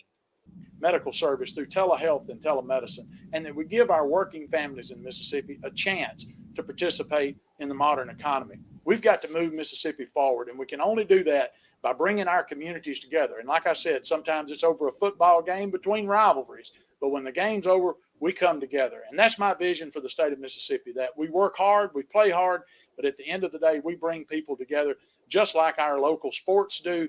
And I appreciate you allowing me to join you tonight on TV 19. Here's the best to your favorite team that'll be playing on the field tonight. CB&S Bank wishes good luck to Walnut, Faulkner, and Ripley football teams this season. Come see them at 13331 Mississippi 15 in Ripley or at 28171 Mississippi 15 in Walnut. We welcome you back as the kick is up and away from Berciaga, and it is good. So the Warriors get their first field goal of the evening and their first points of the evening, as it will make it 17-3 with 1:27 remaining in the first half of play. So Corinth gets those much-needed points. They decide to take the points on the road and brings it back to a 2-score game as they now trail by just 2 touchdowns, presumably going into the halftime break if this defense can hold. Well, and Ripley still has they still have 2 of their timeouts. They have none of their timeouts. They should have 1. They just had 1 on the board. So I believe the Tigers should have 1 timeout. But regardless, it is 1:27 left on the game clock for the Tigers to find themselves. And like we've seen, Lopez has the distance of about a 45-yard field goal. So you would expect them to try to be aggressive and get some points. By the way, just realized that the Corinth band's fight song is for Rebels. Never realized that. Of course, I haven't seen too many Corinth games, but I approve of it, Corinth. I will give you that. Well, and then here in a minute, one of my favorite songs they do is of course the old Tomahawk Chop. Got to give a shout out to my Atlanta Braves. Hey, they got put out in the NLCS, but they did have a valiant season. Hope they sign back Dansby Swanson. Like to see him come back and play for the Braves this year, but look for the Braves and to make some big off-season moves. Rival Phillies on their last leg. I mean, they played Game 6. I don't believe they play tonight. It goes back. It's heading back to Houston, so they should play, I believe, tomorrow. Yeah. As the Astros look to clinch their first World Series title since 2017. back to the Maryland Eye, 127 remaining in the first half of this one. They'll hand it off the middle to Keegan Collier, who gets about a yard, maybe 2.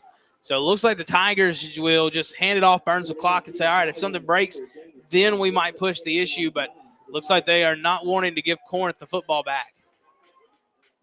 Yeah, Corinth can, I believe, that's something maybe Corinth comes out in the second half and runs a little bit more tempo. They look like they're built for speed.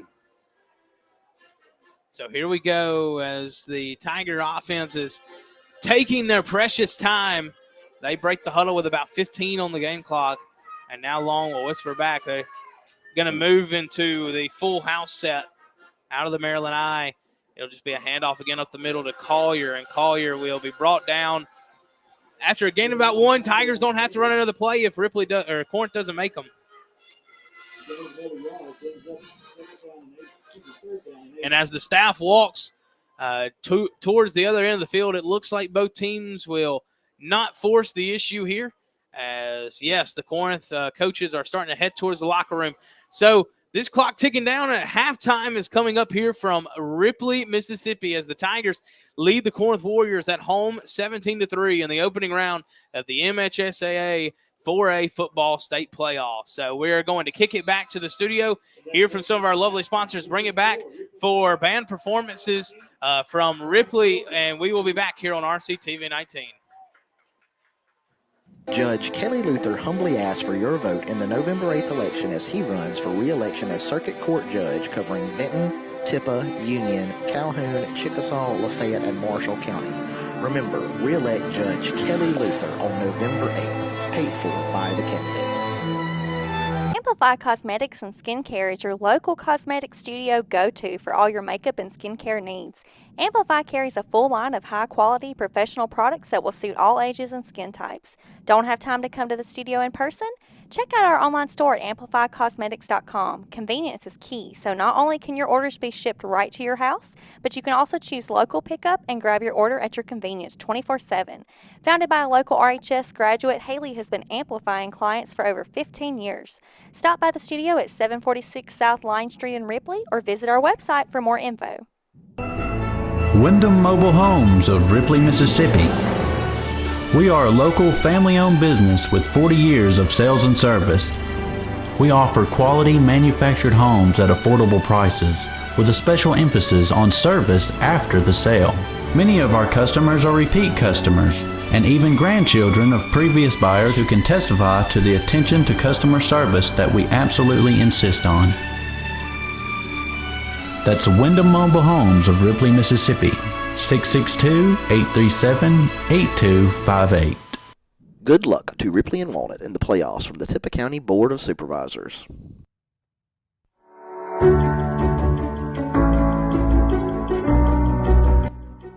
Randall Miller is running for the Tippah Electric Power Association Area 2 Board of Directors position. He is a native of Tippah County, a Ripley High School graduate, and currently resides in Ripley with his wife of 45 years, Kim Malden Miller. His parents, Whit and Carlene Miller, installed a sense of patriotism and community in their children. That is why he seeks to work for our community and be a voice for the people. As a board director, he will use his training and experience to better serve all customers of the Tippah Electric Power Association. Your vote and support is greatly appreciated. Paid for by Randall W. Miller.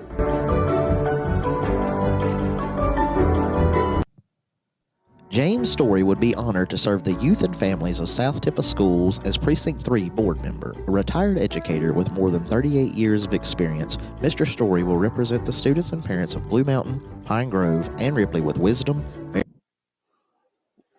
Ladies and gentlemen, welcome back to Ripley High School. We now join the Ripley Tiger Marching Band. We want to congratulate the Tigers on a big 5th place finish in state this year. We enjoy their halftime performance. Hey, man.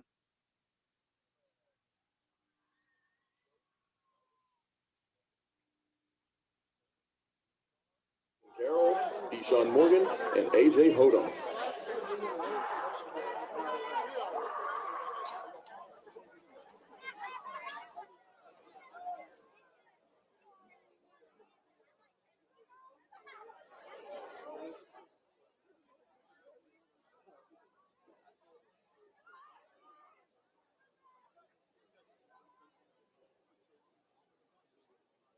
drum majors, Keyshawn Morgan and LJ Spite.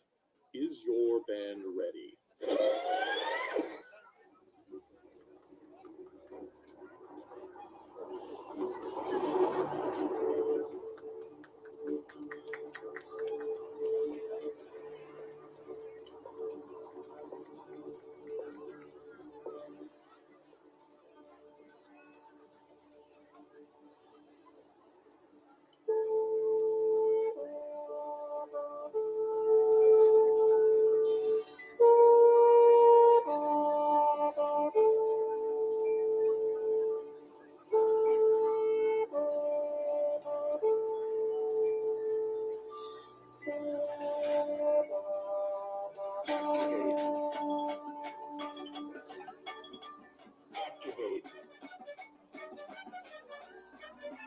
Activate.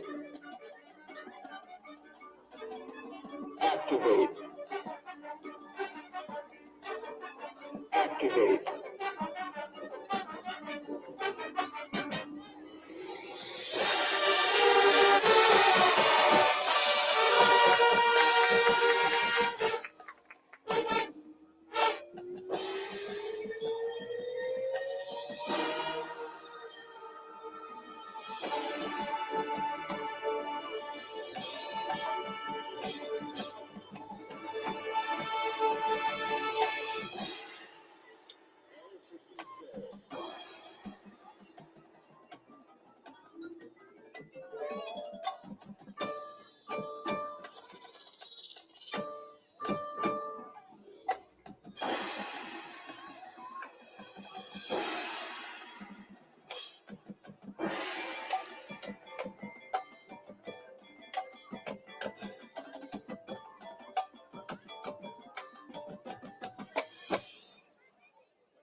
Remember, vote James W. Story on November the 8th. Paid for by James W. Story.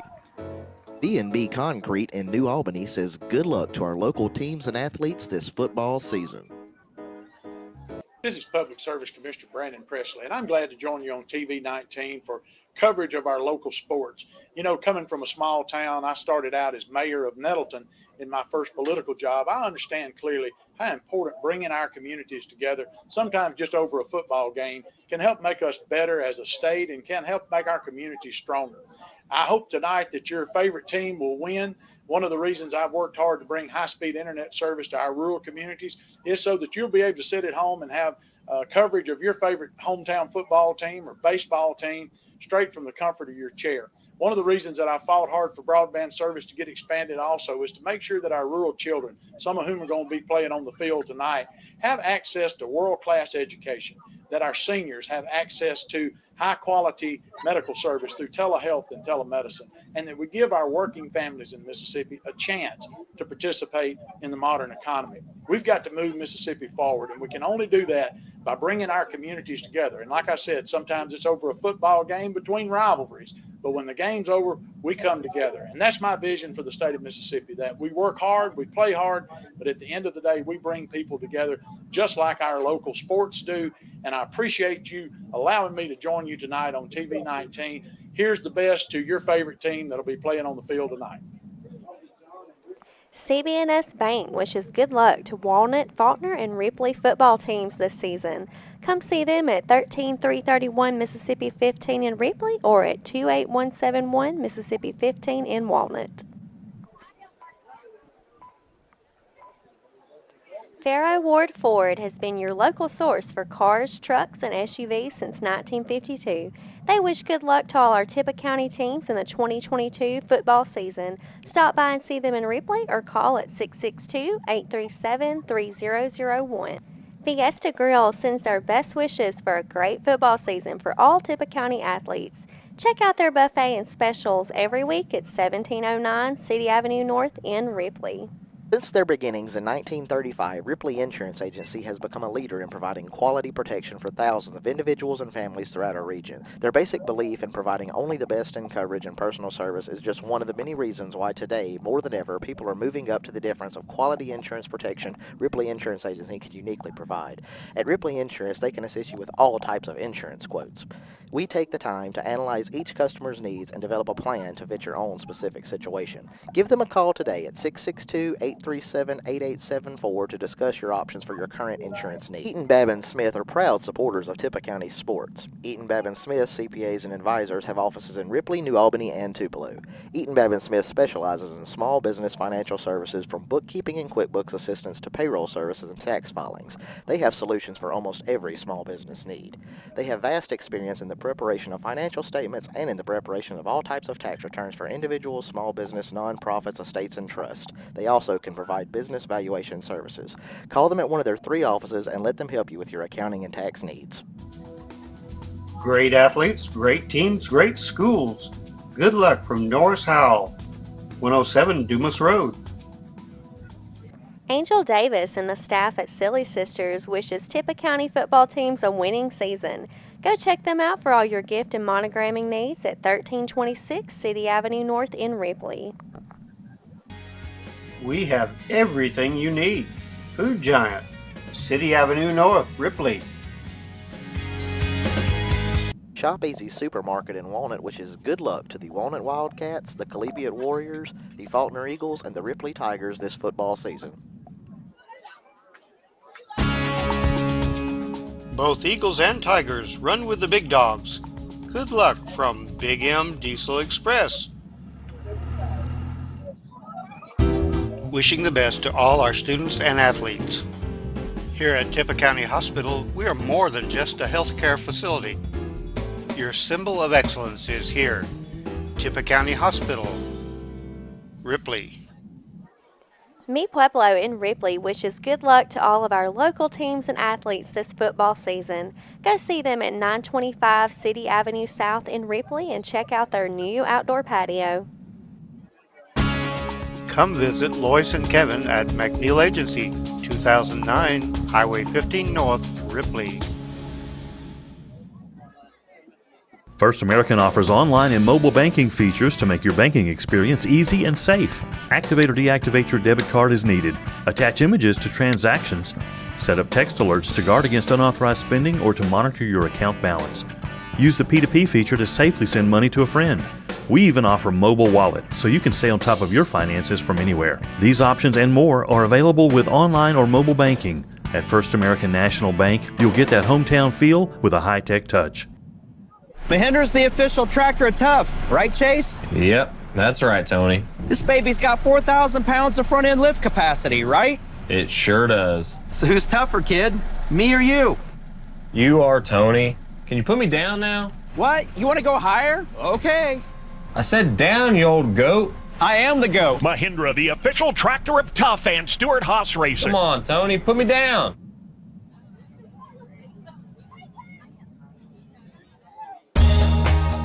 Good luck to our teams from Rebel Services LLC, specializing in aviation services. 512-0219. Rebel Services LLC, 5901 Highway 4 West, Ripley. Ward Engineering, providing engineering and surveying services throughout North Mississippi, proudly supports all Tippah County sports and athletes. Good luck this season from Ward Engineering. Good luck and do your best. D's Oil, 311 City Avenue South. Our customers come first at First Franklin Financial. That's not just a slogan, it's the way we do business. Since 1941, we've been helping our friends and neighbors in the Southeast with their financial needs. We offer personal loans, bill consolidation loans, and starter loans. So stop by our office today. We're conveniently located at 1703 City Avenue North, or you can give us a call at 512-5808. Apply online at www.oneffc.com. All loans are subject to our liberal credit policy and limitations, if any. First Franklin Financial. Henderson Pest Control wishes good luck to all our Tippah County teams and athletes this football season. ADF Automotives wishes good luck to Charlie and the Ripley Tigers.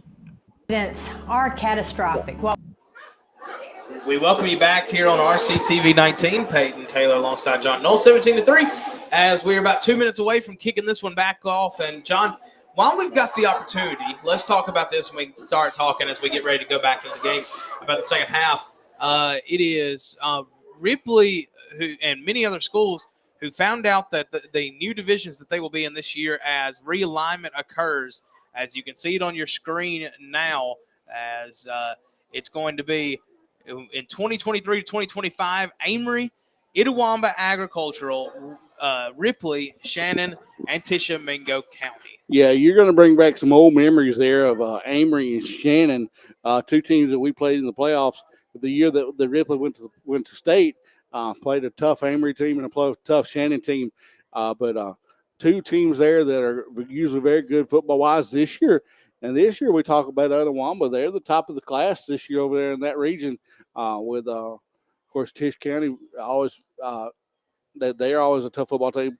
But Ripley finds themselves in a very interesting division this next coming up here. Shannon obviously very competitive, and Amory one of the odds-on favorites to win 3A this year. So, interesting division. A little fun fact about this division, John, after being on Highway 15, this entire division, Ripley does not bring anybody back from this division as is, and after having, 4 of their 5 opponents within a 30-mile drive, I think the closest opponent they have is probably about 50 or 60 miles away in this division. So. Yeah, Tish County, of course, on the other side of Alcorn County. You've got Amory down Highway 15, but not in Union County. All the way in Monroe County. Yeah, you're going all the way to Monroe County. Then in Shannon, of course, that's not just an easy trip down the road. Itawamba near Fulton. So, that's going to be interesting to see how Ripley, does the travel bug hit them, because you've ridden on the old yellow dog a few times, and I've ridden on the old yellow dog a few times. Those road trips are not the funnest things in the world. No, absolutely not. So that's your division. And as we look now at also want to show you the playoff scenarios of Ripley heading to the Rock, as we're calling it. Ripley will obviously playing their first round game against Corinth. Second round with a win. Looks like Tigers are going to be heading to Louisville as they're up big on Greenwood right now. third round, if they make it that far, the Tigers will face one of the 4 of Choctaw Central, New Albany, Clarksdale, or Caledonia. And then when you get to North Half, you can see 8 teams down there. It could be any one of those 8 for the Tigers. So that's the road for Ripley to head to Hattiesburg if they're going to do it this year. John, if this offense, getting back to the talk of this game now, the first round playoff game, if the Tiger offense can continue to do what they did in the first quarter, then I think they've got a very good shot to beat about anybody in 4A. They've been very impressed with the pass game.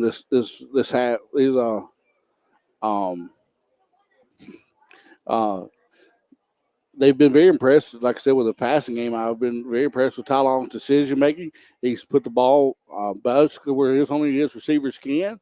The Corinth offense is not looking just bad, but it's just our defense has done a great job covering up and holding the D1 commit from Southern Miss, Rogers, or I believe it was Rogers, right? Chris Rogers, Southern Miss commit to only just probably 50 yards maybe. So that's a big, that's something, you heard D1 commit and you're thinking maybe 150 yards a game. Right now he's well under his average for the game. Yeah, no doubt. I think 3 points given up on a drive that came from a 12-yard punt. I think if you ask the Tiger staff and Coach Lyles, I think they would take that. I think they would be plenty pleased with that. Oh yeah, after 12 yards, you're thinking, "Oh my God, here we go! They're going to score." If you're a defensive coordinator, but you're right. Coach Lyles is got his Tigers where they need to be. And Owen, I'm going to let you have it, brother, while I update the score. Tiger is getting ready to come out and kick the ball away to Corinth. As Coach Lyles has this squad up 17-3, and also, you remember a few years ago, John, and I'm sure you do, especially as a resident in Tippah County, of Ripley going, 2-9, 3-8, and Coach Lyles in his third year at Ripley, 21-11 in his 3 years. So Coach Lyles quickly doing a quick rebuild of this Tiger team. Obviously, so much talent always at Ripley, but he's got this team at 9-1, and hopefully, if they can hold on, heading on to the second round to face Louisville next week. So Coach Lyles has got this Tiger team running. Let's see how they do in the second half as Lopez kicks it away to begin the second half of this 4A state playoff game. It'll be returned to about the 20-yard line, and maybe to about the 23 is where he'll have it. So Corinth comes back out on offense for the first time in this second half, and they will look to cut this deficit down from 2 scores. Yeah, Corinth believe they'll look to get to the end zone quickly here, cut that score down to a one possession game. Some scores of interest across the region that will affect us next week. Of course, Houston's down to Shannon. Houston's up on Shannon 16-0. Louisville up on Greenwood 21-0. So, again, you look like Debbie Greenville that Louisville will get to see next week. Going to be an offsides on the Tigers. Jumped on the hard count coming right out of the half. They were ready to blitz. So a good call by that Corinth coaching staff to come out with a hard count, see if you can't get it a free 5 yards. They do.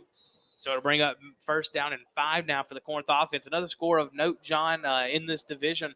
New Albany 10, Caledonia 7 at the half. Wow. So that one, a score of interest as well. Haven't seen the North Pontotoc score. They've, I believe, they've got Itawamba tonight. So first down and 5 for the Warriors. Trips to the left side. It is 14-0. Itawamba over Pontotoc right now. Handoff up the middle. It'll get maybe a gain of 1 if that. Brings up second down. So Ripley defense ready. Yeah, second and about a yard there for the running back for Corinth. Number 8 was the man on the carry for the Warriors. So second down and 4 coming up for the Corinth offense as they look to move the chains and cut this one down. A trip set just off the left side of the line. Snap, and it's a little bit of a speed option. Pitch out to the halfback, and Ripley covered that one up. And a great job by the defense to not break contain. It's a no gain on the play. Brings up third down and 4. Yeah, Ripley did a good job on that toss sweep there, or the speed option. They got to the corner, and they caused the quarterback from Corinth to pitch it. But as soon as he pitched it, the man was met in the backfield. So very good defense there by the Tigers. Score of interest on the hardwood. Ingomar 63, Pine Grove 37 in hoops action. So the Lady Falcons starting off 3-0 after appearance in the quarterfinals last year, as that pass is going to go incomplete to Dominic Brown, as it's going to bring up fourth down. So a free 5 yards was spotted to Corinth, but give credit to the Ripley defense yet again, as they only allowed 1 yard after that and forces a 3-and-out. Burciaga back to punt for the Warriors, and Martin back to receive. And I tell you what, if I'm coach from Ripley, I'm telling the young man from Ripley to back up. Boom won for about 55 earlier. Burciaga has been very impressive tonight, kicking the football, and there's another good one. That one high, end over end, called by Martin on the run at about the 35-yard line. He gets to the outside. He's going to have a little bit of room down the sideline, and he'll go route just at midfield.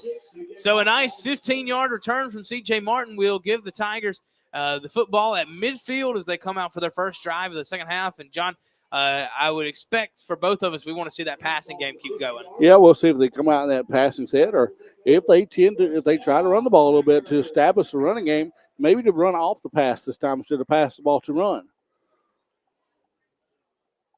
So first down and 10 from midfield.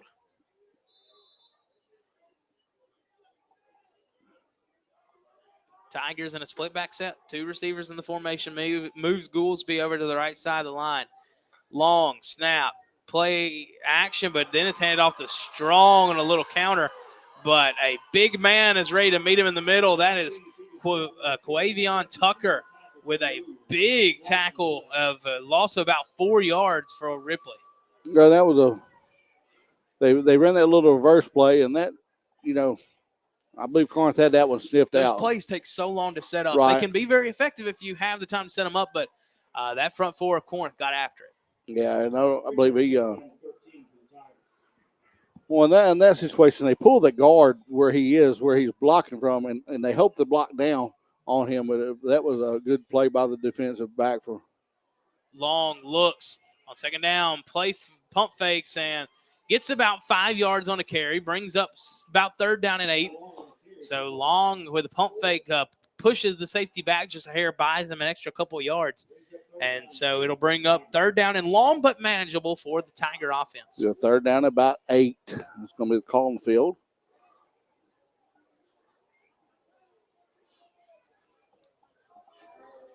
Tigers will break the huddle at pistol set. Strong, the halfback. Long takes a snap, drops back. It's a throw on 3rd and 8. Looks, fires, finds Ja'Kai Holmes, and Holmes is going to be right at the line. I think he got enough for the first, but we shall see. Yeah, he's going to be just above the sticks. Yes, and they are motioning the sticks forward for first down Tigers. Long with good presence there to find Holmes, who sat down in that soft spot of the zone right at the stick. That's what you would call a stick right there, where he ran to the sticks and sat down.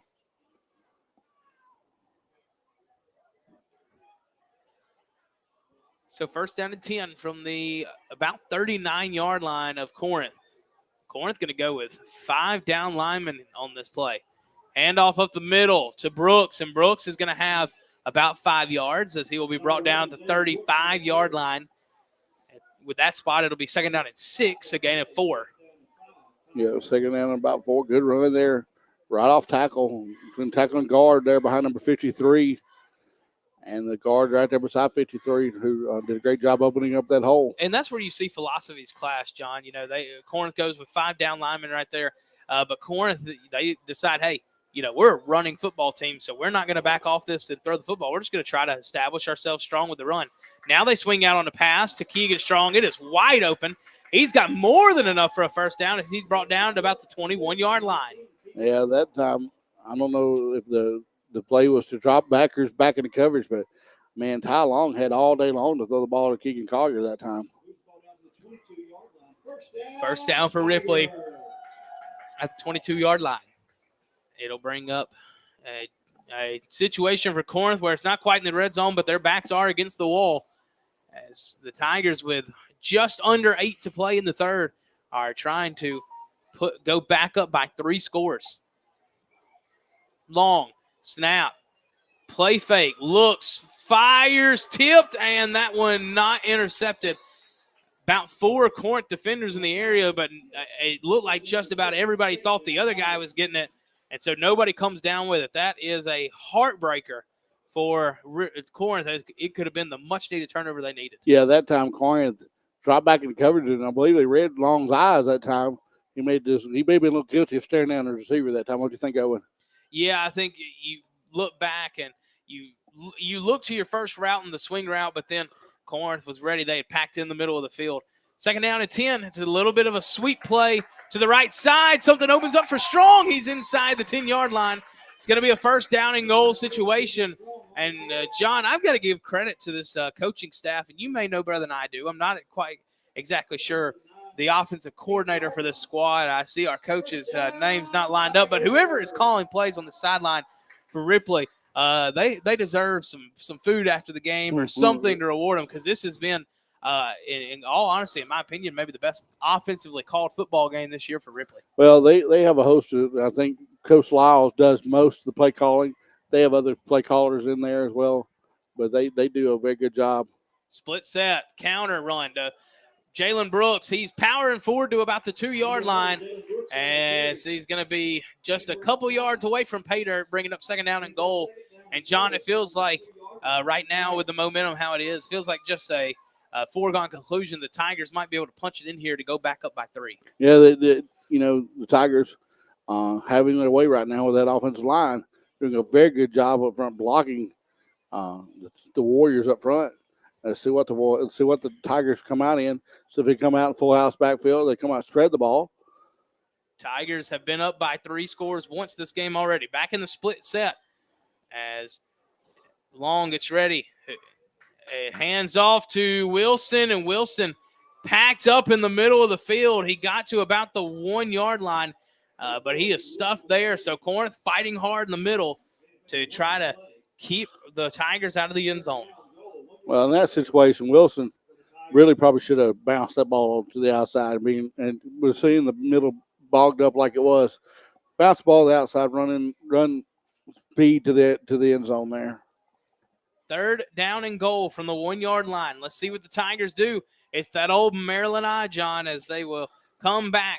Collier, the fullback, look for him to maybe get it here, but instead it's Brooks who powers forward for a Tiger touchdown as they retake a 3-score lead. Yeah, Tigers did no Maryland eye. So the Tigers just go power on 3 straight plays and find their way into the end zone. The Tigers look to go back up, or actually this will be their biggest lead of the night regardless of the extra point, trying to go up by 21.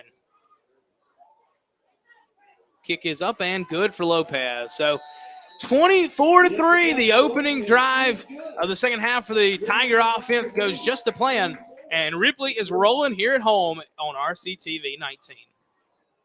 What we consider a catastrophic accident. On a catastrophic injury, you're not going to be able to go back to work in a week. You're going to be out of work. You're going to be going to doctor's appointments. You're going to be trying to get back to normal.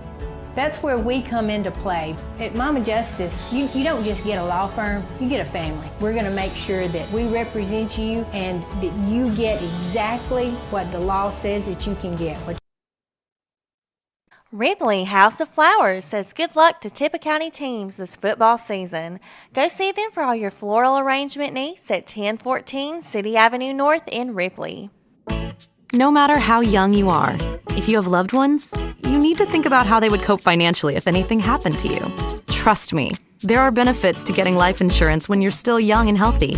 Modern Woodman can help you plan for all stages of life, from protection to saving to retirement. This is Stephen Eaton. Welcome you back as the Tigers kick it deep, and that one, it just barely, John, finds its way to the end zone. That was going to be 6 for Ripley. That very well could have been. Lopez almost hits the perfect pitching wedge there. You know, that's one where I know it's a touchback, but I still may break out the pitching wedge celebration for that. That was a beauty. That was pretty. Sometimes you're not always going to hit a hole in one, but sometimes you hit it 2 feet from the pin and you still got to celebrate. That's right. And it looks like the officials might be talking over maybe about the spot of the football or something along the lines as they've huddled up. Well, this could be very interesting. The Corinth picked the ball up at maybe the 1. I don't think so. I feel like that ball found its way into the end zone by just a hair. But we will see. It looks like the cameraman need to follow the man in the striped shirt here. The white hat is going to talk it over just a little bit. A personal foul against Corinth. So personal foul against the Warriors. Not sure if it was something on the sideline or what, but regardless, that'll push it back from the 20 at half the distance to the goal. So it should be to about the 10-yard line. Did not see what happened there. Must have been some mouthing going on or something that we didn't see. Something along those lines, as it's going to be, yes, back to the 10-yard line is where they will start their drive. And, John, I'm looking at the officials, and it looks like they might be asking, hey, what happened there? And they're giving a fair catch signal. Like maybe there should have been, I don't know, maybe they did a fair catch symbol and continued to play. I don't know. I don't really know. I'm not sure of what the call was, and the officials are going to take an official timeout as well. So I don't know. While they're getting that sorted out, let's hear a word from our sponsors, and we'll bring it back with the call on RCTV 19. Belhaven, historic downtown Corinth. Call me at 287-0113. Modern Woodmen of America, touching lives, securing futures. This broadcast of Tippah County Sports is brought to you by Tippah Connect, your home in Tippah County for high-speed internet. Give them a call at 662-587-9055 to get set up with their ultra-high-speed internet today. Ripley Parts Company has been a proud supporter of Tippah County sports for 76 years. Good luck to our local teams and athletes. Inflation and rising prices keeping you up at night? Ashley Furniture is hiring in Mississippi. We have immediate openings on our manufacturing and warehouse teams. And we welcome you back on RCTV 19 as the Corinth Warriors will have the football at their own 10-yard line to start this drive after a unsportsmanlike conduct or a personal foul call after the kickoff. So we shall see what the Warriors trying to do here on offense. They're going to split it out now, put a man in motion, so 5 wide. It's a little screen, and that is incomplete. It was a forward pass, so no fumble there as it hits the ground behind the line of scrimmage. 2nd down and 10 coming up. Yeah, good job there by Charlie Coombs to disrupt that. It looked like he had blocked the pulling, or I don't guess you'd say pulling guard there, the blocking guard, the blocking tackle was blocked him back into the play and caused the disruption there. So good job by Charlie. He didn't get credit for the tackle, but he doesn't credit for breaking that play up. 2nd down and 10, sweep off to the right side, and nothing doing. The Ripley front getting pushed as they have done so often this year. Anthony Bale, Charles Christmas, just a couple of names. Jalen Brooks also in on it. And that's the thing about this Tiger defense. It really feels like just about every play you could call out all 11 names, and you would be right as they swarm to the football, John. Yeah, the Tiger defense has done a wonderful job. Now we can't compliment them enough of how well they played tonight. And that was our one of our keys game defensively. Stay with the speed of Corinth. Snap, looks, pump fakes. As the quarterback's going to be taken down, and that will be a sack. It'll be behind the line of scrimmage.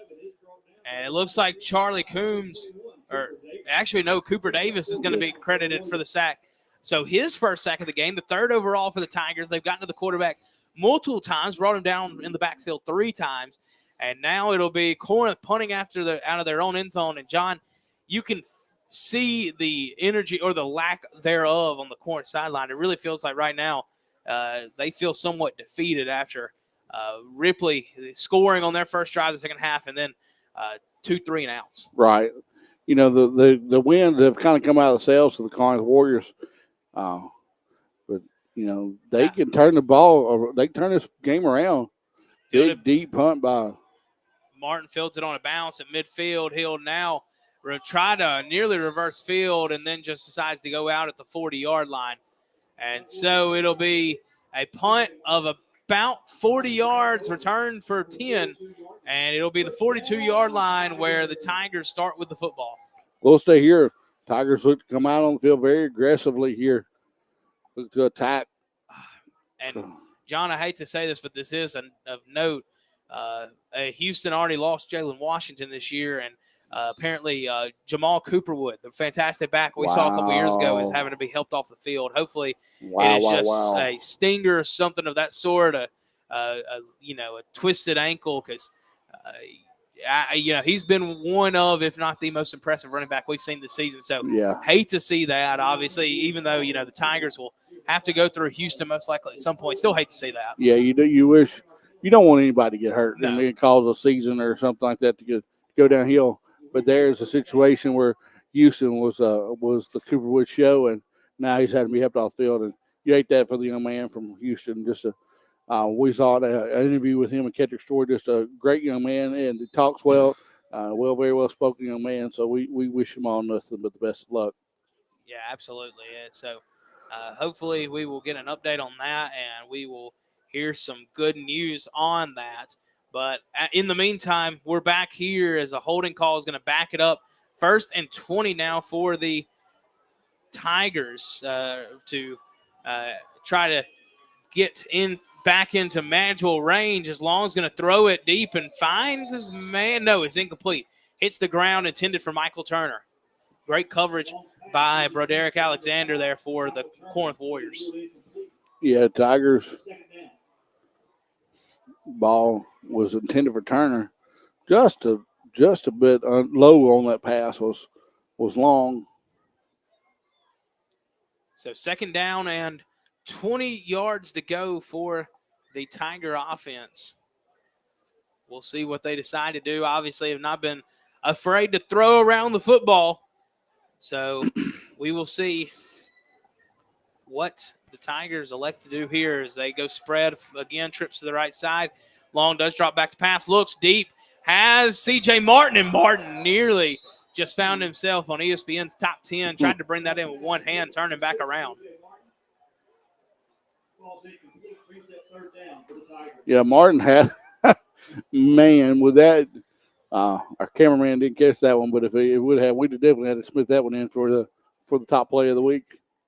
That was a fantastic effort by Martin, but again, good coverage by the defensive back. That was Alexander again on good coverage.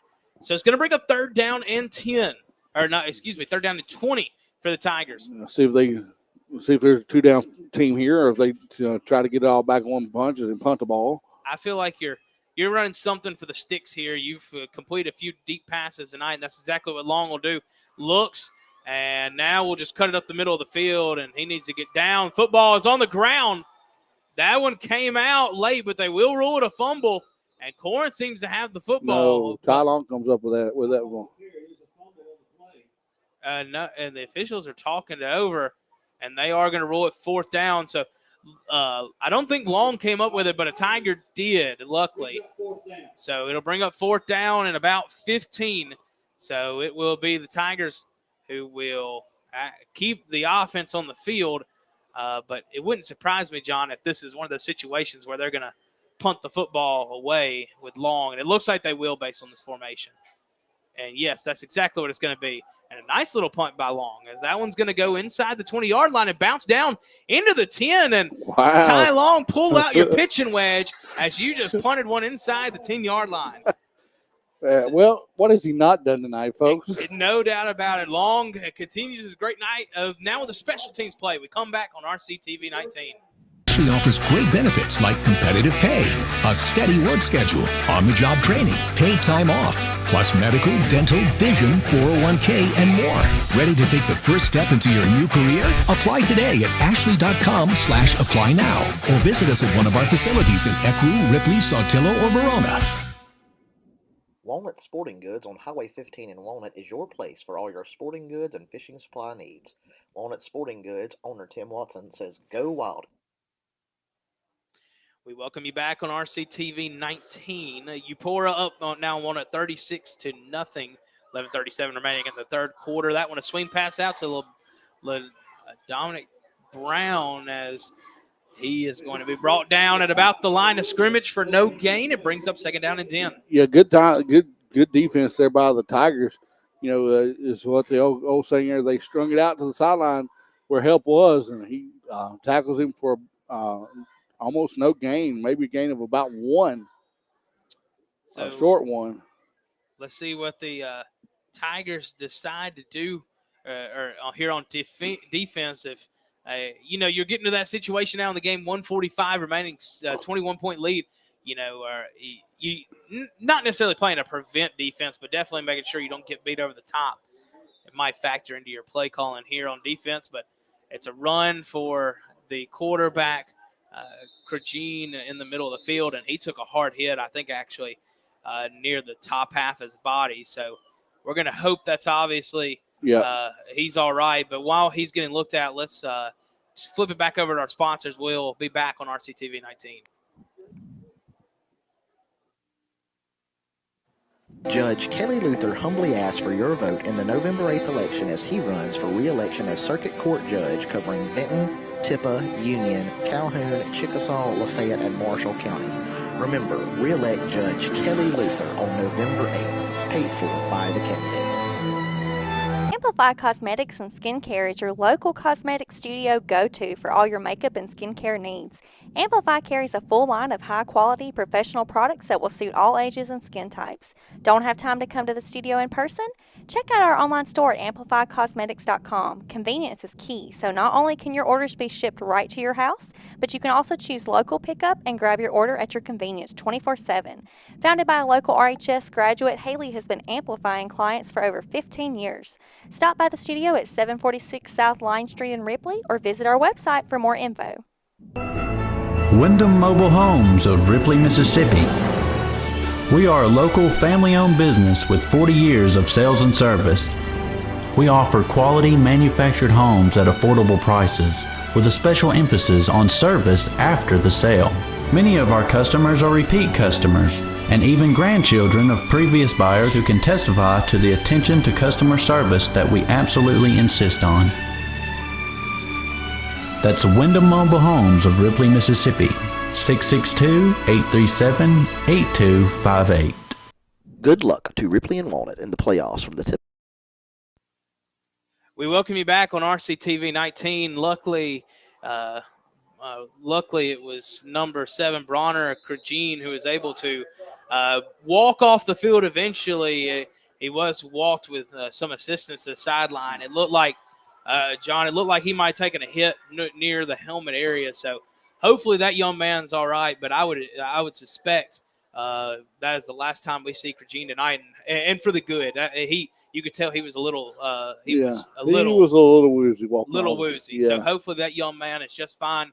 And as the old moniker would say, just got his bell rung, and hopefully it's not anything worse. Yeah. But regardless, wouldn't expect to see him back in the game tonight. So our thoughts are with him, obviously, as he's on the sideline. A nice pass from the backup quarterback in the opening play. He finds Chris Rogers deep over the middle as a first down for Corinth. And I think that's their biggest passing play of the evening, coming off the hands of the backup quarterback.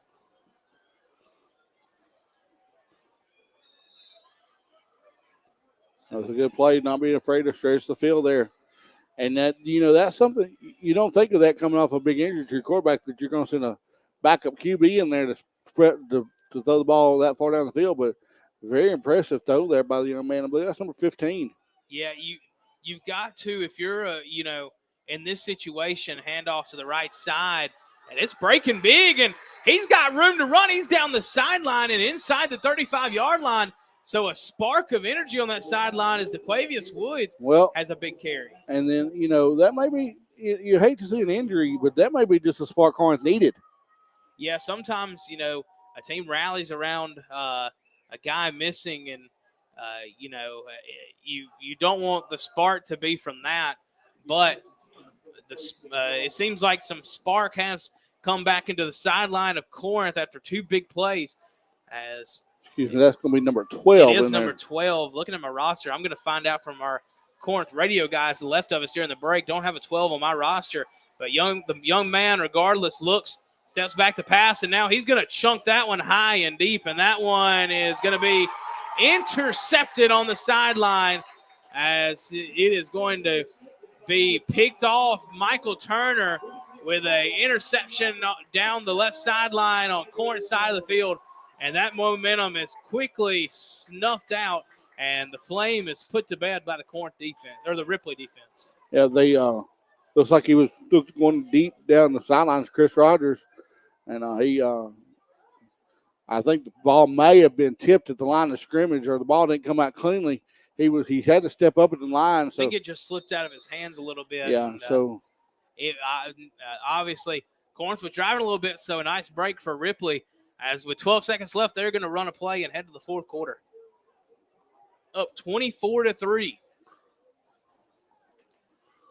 Full house set. Handoff to the left side, maybe a yard or nothing more. As Jalen Brooks will take us to the fourth quarter. 24-3. Ripley just 12 minutes away from heading on for a second-round matchup with Louisville, and we will see if they can clinch it up on RCTV 19 when we come back.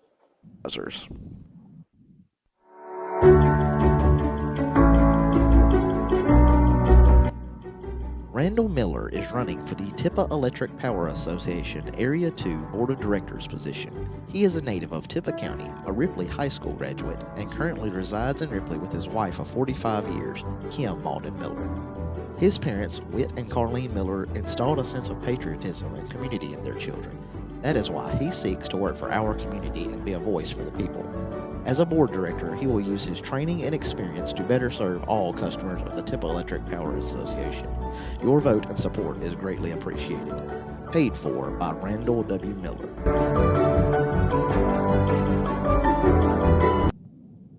James Story would be honored to serve the youth and families of South Tippa Schools as Precinct 3 board member. A retired educator with more than 38 years of experience, Mr. Story will represent the students and parents of Blue Mountain, Pine Grove, and Ripley with wisdom, fairness, and integrity. Remember, vote James W. Story on November the 8th. Paid for by James. welcome back to Ripley High School. John Owen Childs. Ripley up 24-3, 12 minutes to go till we go second round playoffs versus looks to be Louisville. Second down, and it'll be a handoff up the middle as that one's going to go for a couple yards. And Ripley looking to just run out this clock and head on. Obviously, when you have the injury on the other sideline, it really makes you rethink. It makes you think about, all right, you're up 21 points. So let's not push the issue. Let's not do anything that could get ourselves in a bad spot. Let's be safe with the football. Let's be safe with our guys. Just run ahead of steam and hope to be able to clinch this game up on the ground and avoiding injuries. You're right, Owen. Third down and 5. Handoff to the right side. Jalen Brooks got a big hole. 40, 50. He's got one man to beat. He's going to be tracked down, and he fumbles the football. And it is going to be picked up by the Corinth Warriors. It is Broderick Alexander. Corinth may not win this football game, but man, we're a Ripley Station. That's my play of the game so far. Yeah, tracked him down from. If nothing else, if Corinth doesn't win this football game, that's a kid that has decided that this game's not over yet. He's still playing for pride. He's still playing for pride, if nothing else. It's still plenty of time for Corinth, but you get what I'm saying. With a big lead, that thought hasn't crossed that young man's mind. So I know we're a Ripley Station, but shout out to Broderick Alexander as he tracked him down. And I think Jalen Brooks was just expecting to get brought down by the legs, but he goes high and knocks out the football. In that situation, he's maybe called a little guilty carrying that old like a loaf of bread instead of maintaining the 4 points of contact all the way down the field. As I was taught, you run with 4 points of contact all the way to the end zone. So first down and 10 from about the 3-yard line for Corinth. They're going to run it up the middle, and it's going to go for maybe a gain of a yard, probably not even that. Second down and 10 coming up for the Warriors. Yeah, we'll see what the Warriors see if they try to pass it from the end zone here. This do look like they're going to come out trips wide left, 2 wide to the right. No, excuse me, just a wing back to the right.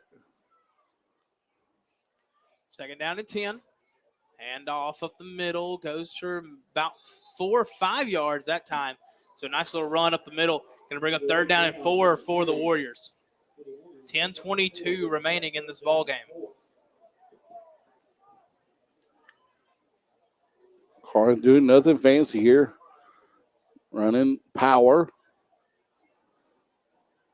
Now they're going to send single wide left, single wide right. Let's see what the Tigers do here on defense. They're going to hand it off the middle, but the Ripley defense was play and run the whole way. Charles Christmas is one of the men in there to stuff it up, and there's another Tiger in. He's a little slow to get up. It's finally is up, and I believe that's, yes, Anthony Bell. Looks like Corinth will send their punt unit in. Indeed, it looks like Corinth is just going to punt this football And away. if I'm Ripley, I'm playing safe here. Yeah, you're not putting a man back if you're Ripley. You're not worried about field position at this point.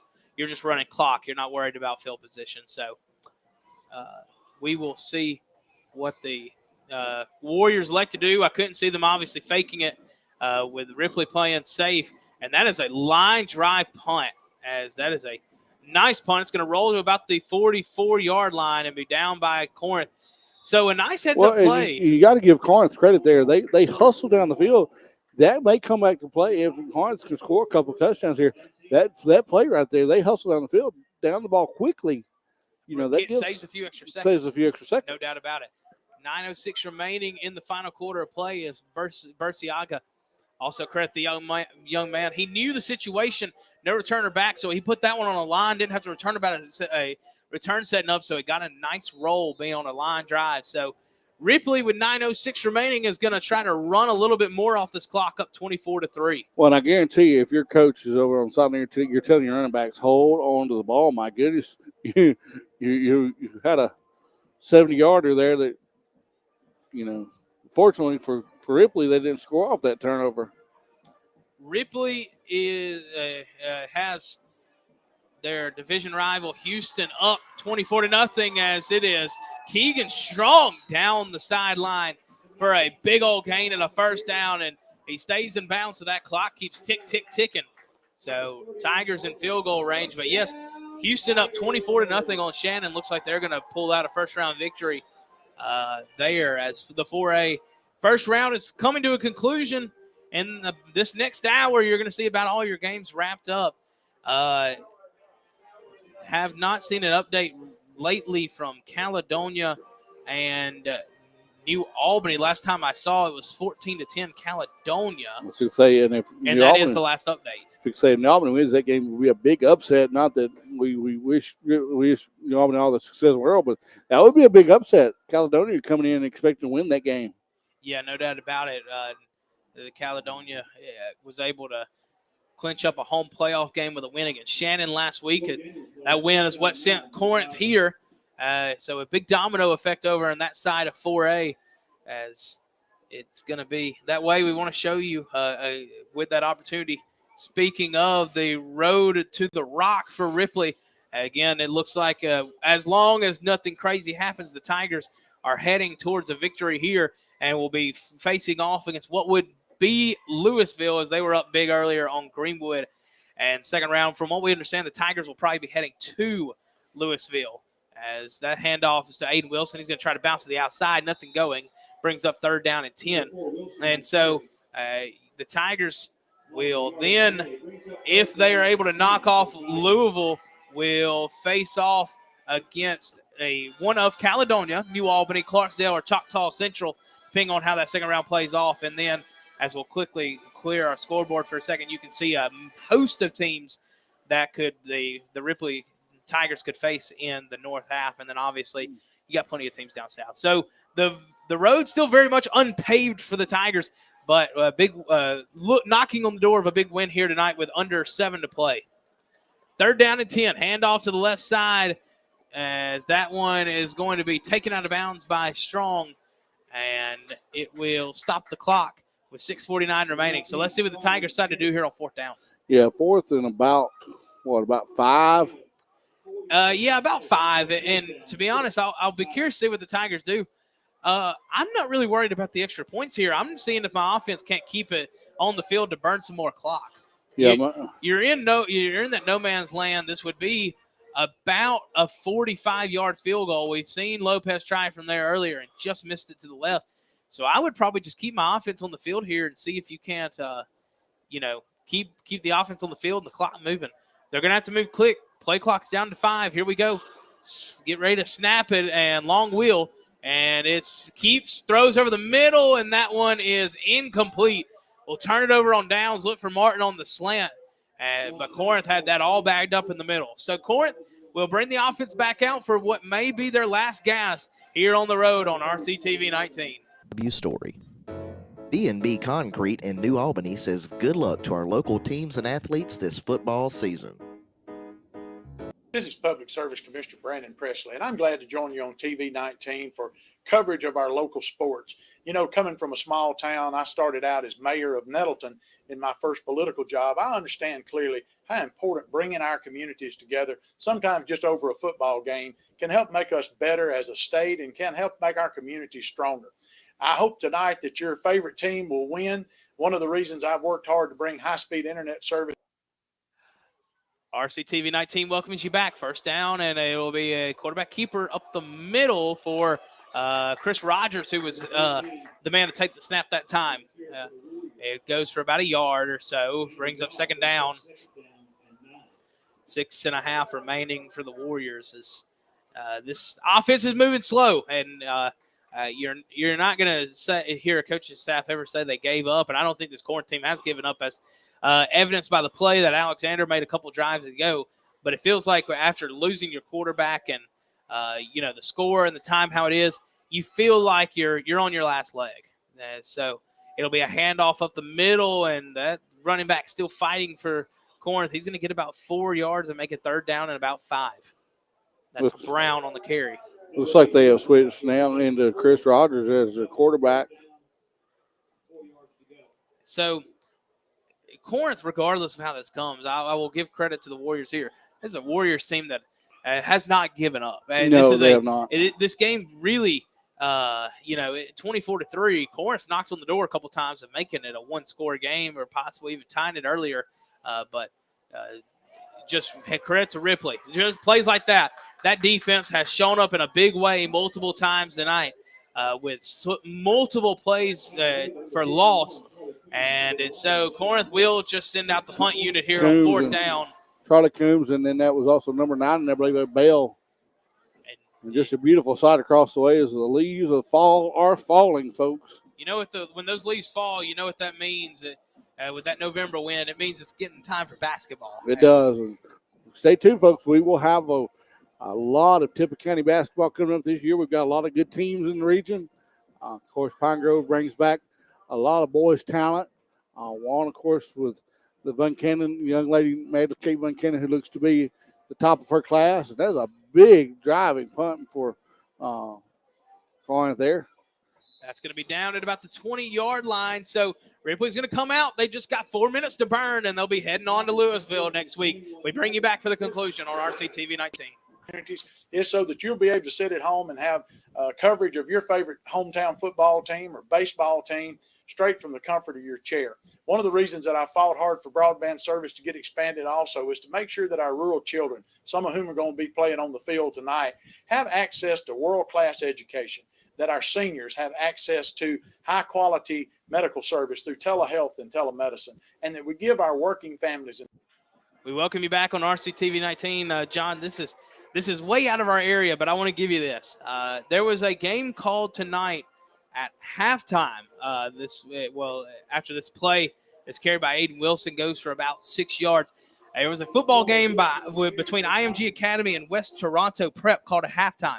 Would you like to try to guess the score of that game? With it being called at halftime, I would say 60+. 96-0. Wow. IMG spotted about 100 burger and 1/2. So, if you know anything about high school football, you know that IMG is a powerhouse year in and year out down in Florida as they took it to West Toronto Prep tonight. Just a little bit of a trivia question for you here tonight. Jalen Brooks is going to have a big run for a first down, and that'll keep the Tiger offense on the field and keep the clock moving.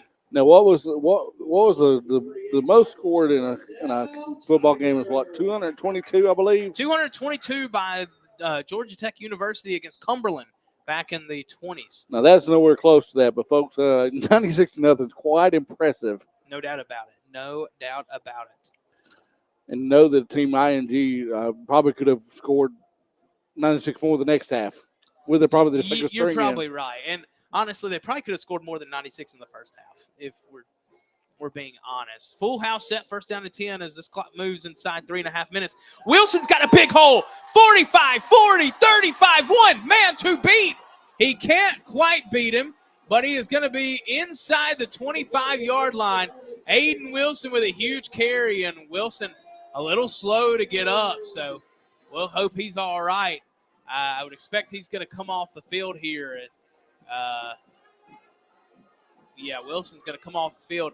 Hopefully he's all right. He got pulled down hard from behind, and what happens a lot on those breakaway runs. And so the Tigers have the football with 3 minutes on the game clock. And that was almost in the Air Force collar. I do believe he had jersey, but he was pulled down awful hard. He got jersey around it wasn't in the collar, the collar area. It was more about where the name would be on the back of the jersey. So just in between the shoulder blades. So a clean tackle, but it is one of those that you hate to see, as you know it's going to lead to a guy being a little banged up after it. Just a hard way to be brought down on a big run. Second down coming up. And I believe these wins, folks, I do want to wish some caution tomorrow. There's some strong storms coming into our area tomorrow. So I don't know how many. I know Ole Miss is off this week. Yeah, just make sure to stay. If you're not heading to Starkville to see the Bulldogs play the Auburn Tigers, just stay in tomorrow. We'll get you a cup of coffee, maybe put some chili in a pot, get ready to watch Georgia, Tennessee, and Alabama and LSU tomorrow. A lot of good SEC games tomorrow on the slate. I know that's what I'll be doing, as that carry leads to a fumble. And I think it was recovered by the Warriors. Yes, it was. So the Warriors going to have one last possession. As we will hear one final word from our sponsors with 2:05 remaining in this one, as the Warriors will have one final drive before Ripley caps this one off on RCTV 19. A chance to participate in the modern economy. We've got to move Mississippi forward, and we can only do that by bringing our communities together. And like I said, sometimes it's over a football game between rivalries. But when the game's over, we come together. And that's my vision for the state of Mississippi, that we work hard, we play hard, but at the end of the day, we bring people together just like our local sports do. And I appreciate you allowing me to join you tonight on TV 19. Here's the best to your favorite team that'll be playing on the field tonight. CB&S Bank wishes good luck to Walnut, Faulkner, and Ripley football teams this season. Come see them at 13331 Mississippi 15 in Ripley or at 28171 Mississippi 15 in Walnut. Farrow Ward Ford has been your local source for cars, trucks, and SUVs since 1952. They wish good luck to all our Tippah County teams in the 2022 football season. Stop by and see them in Ripley or call at 662-837-3001. Fiesta Grill sends their best wishes for a great football season. We welcome you back here on RCTV 19 as the Corinth Warriors will have one final offensive possession. So they will hand it off to the left side. LaDominic Brown's got a hole and a first down. He'll get across the chains, and they will move for a first. And, John, we talked about reclassification for the Tigers.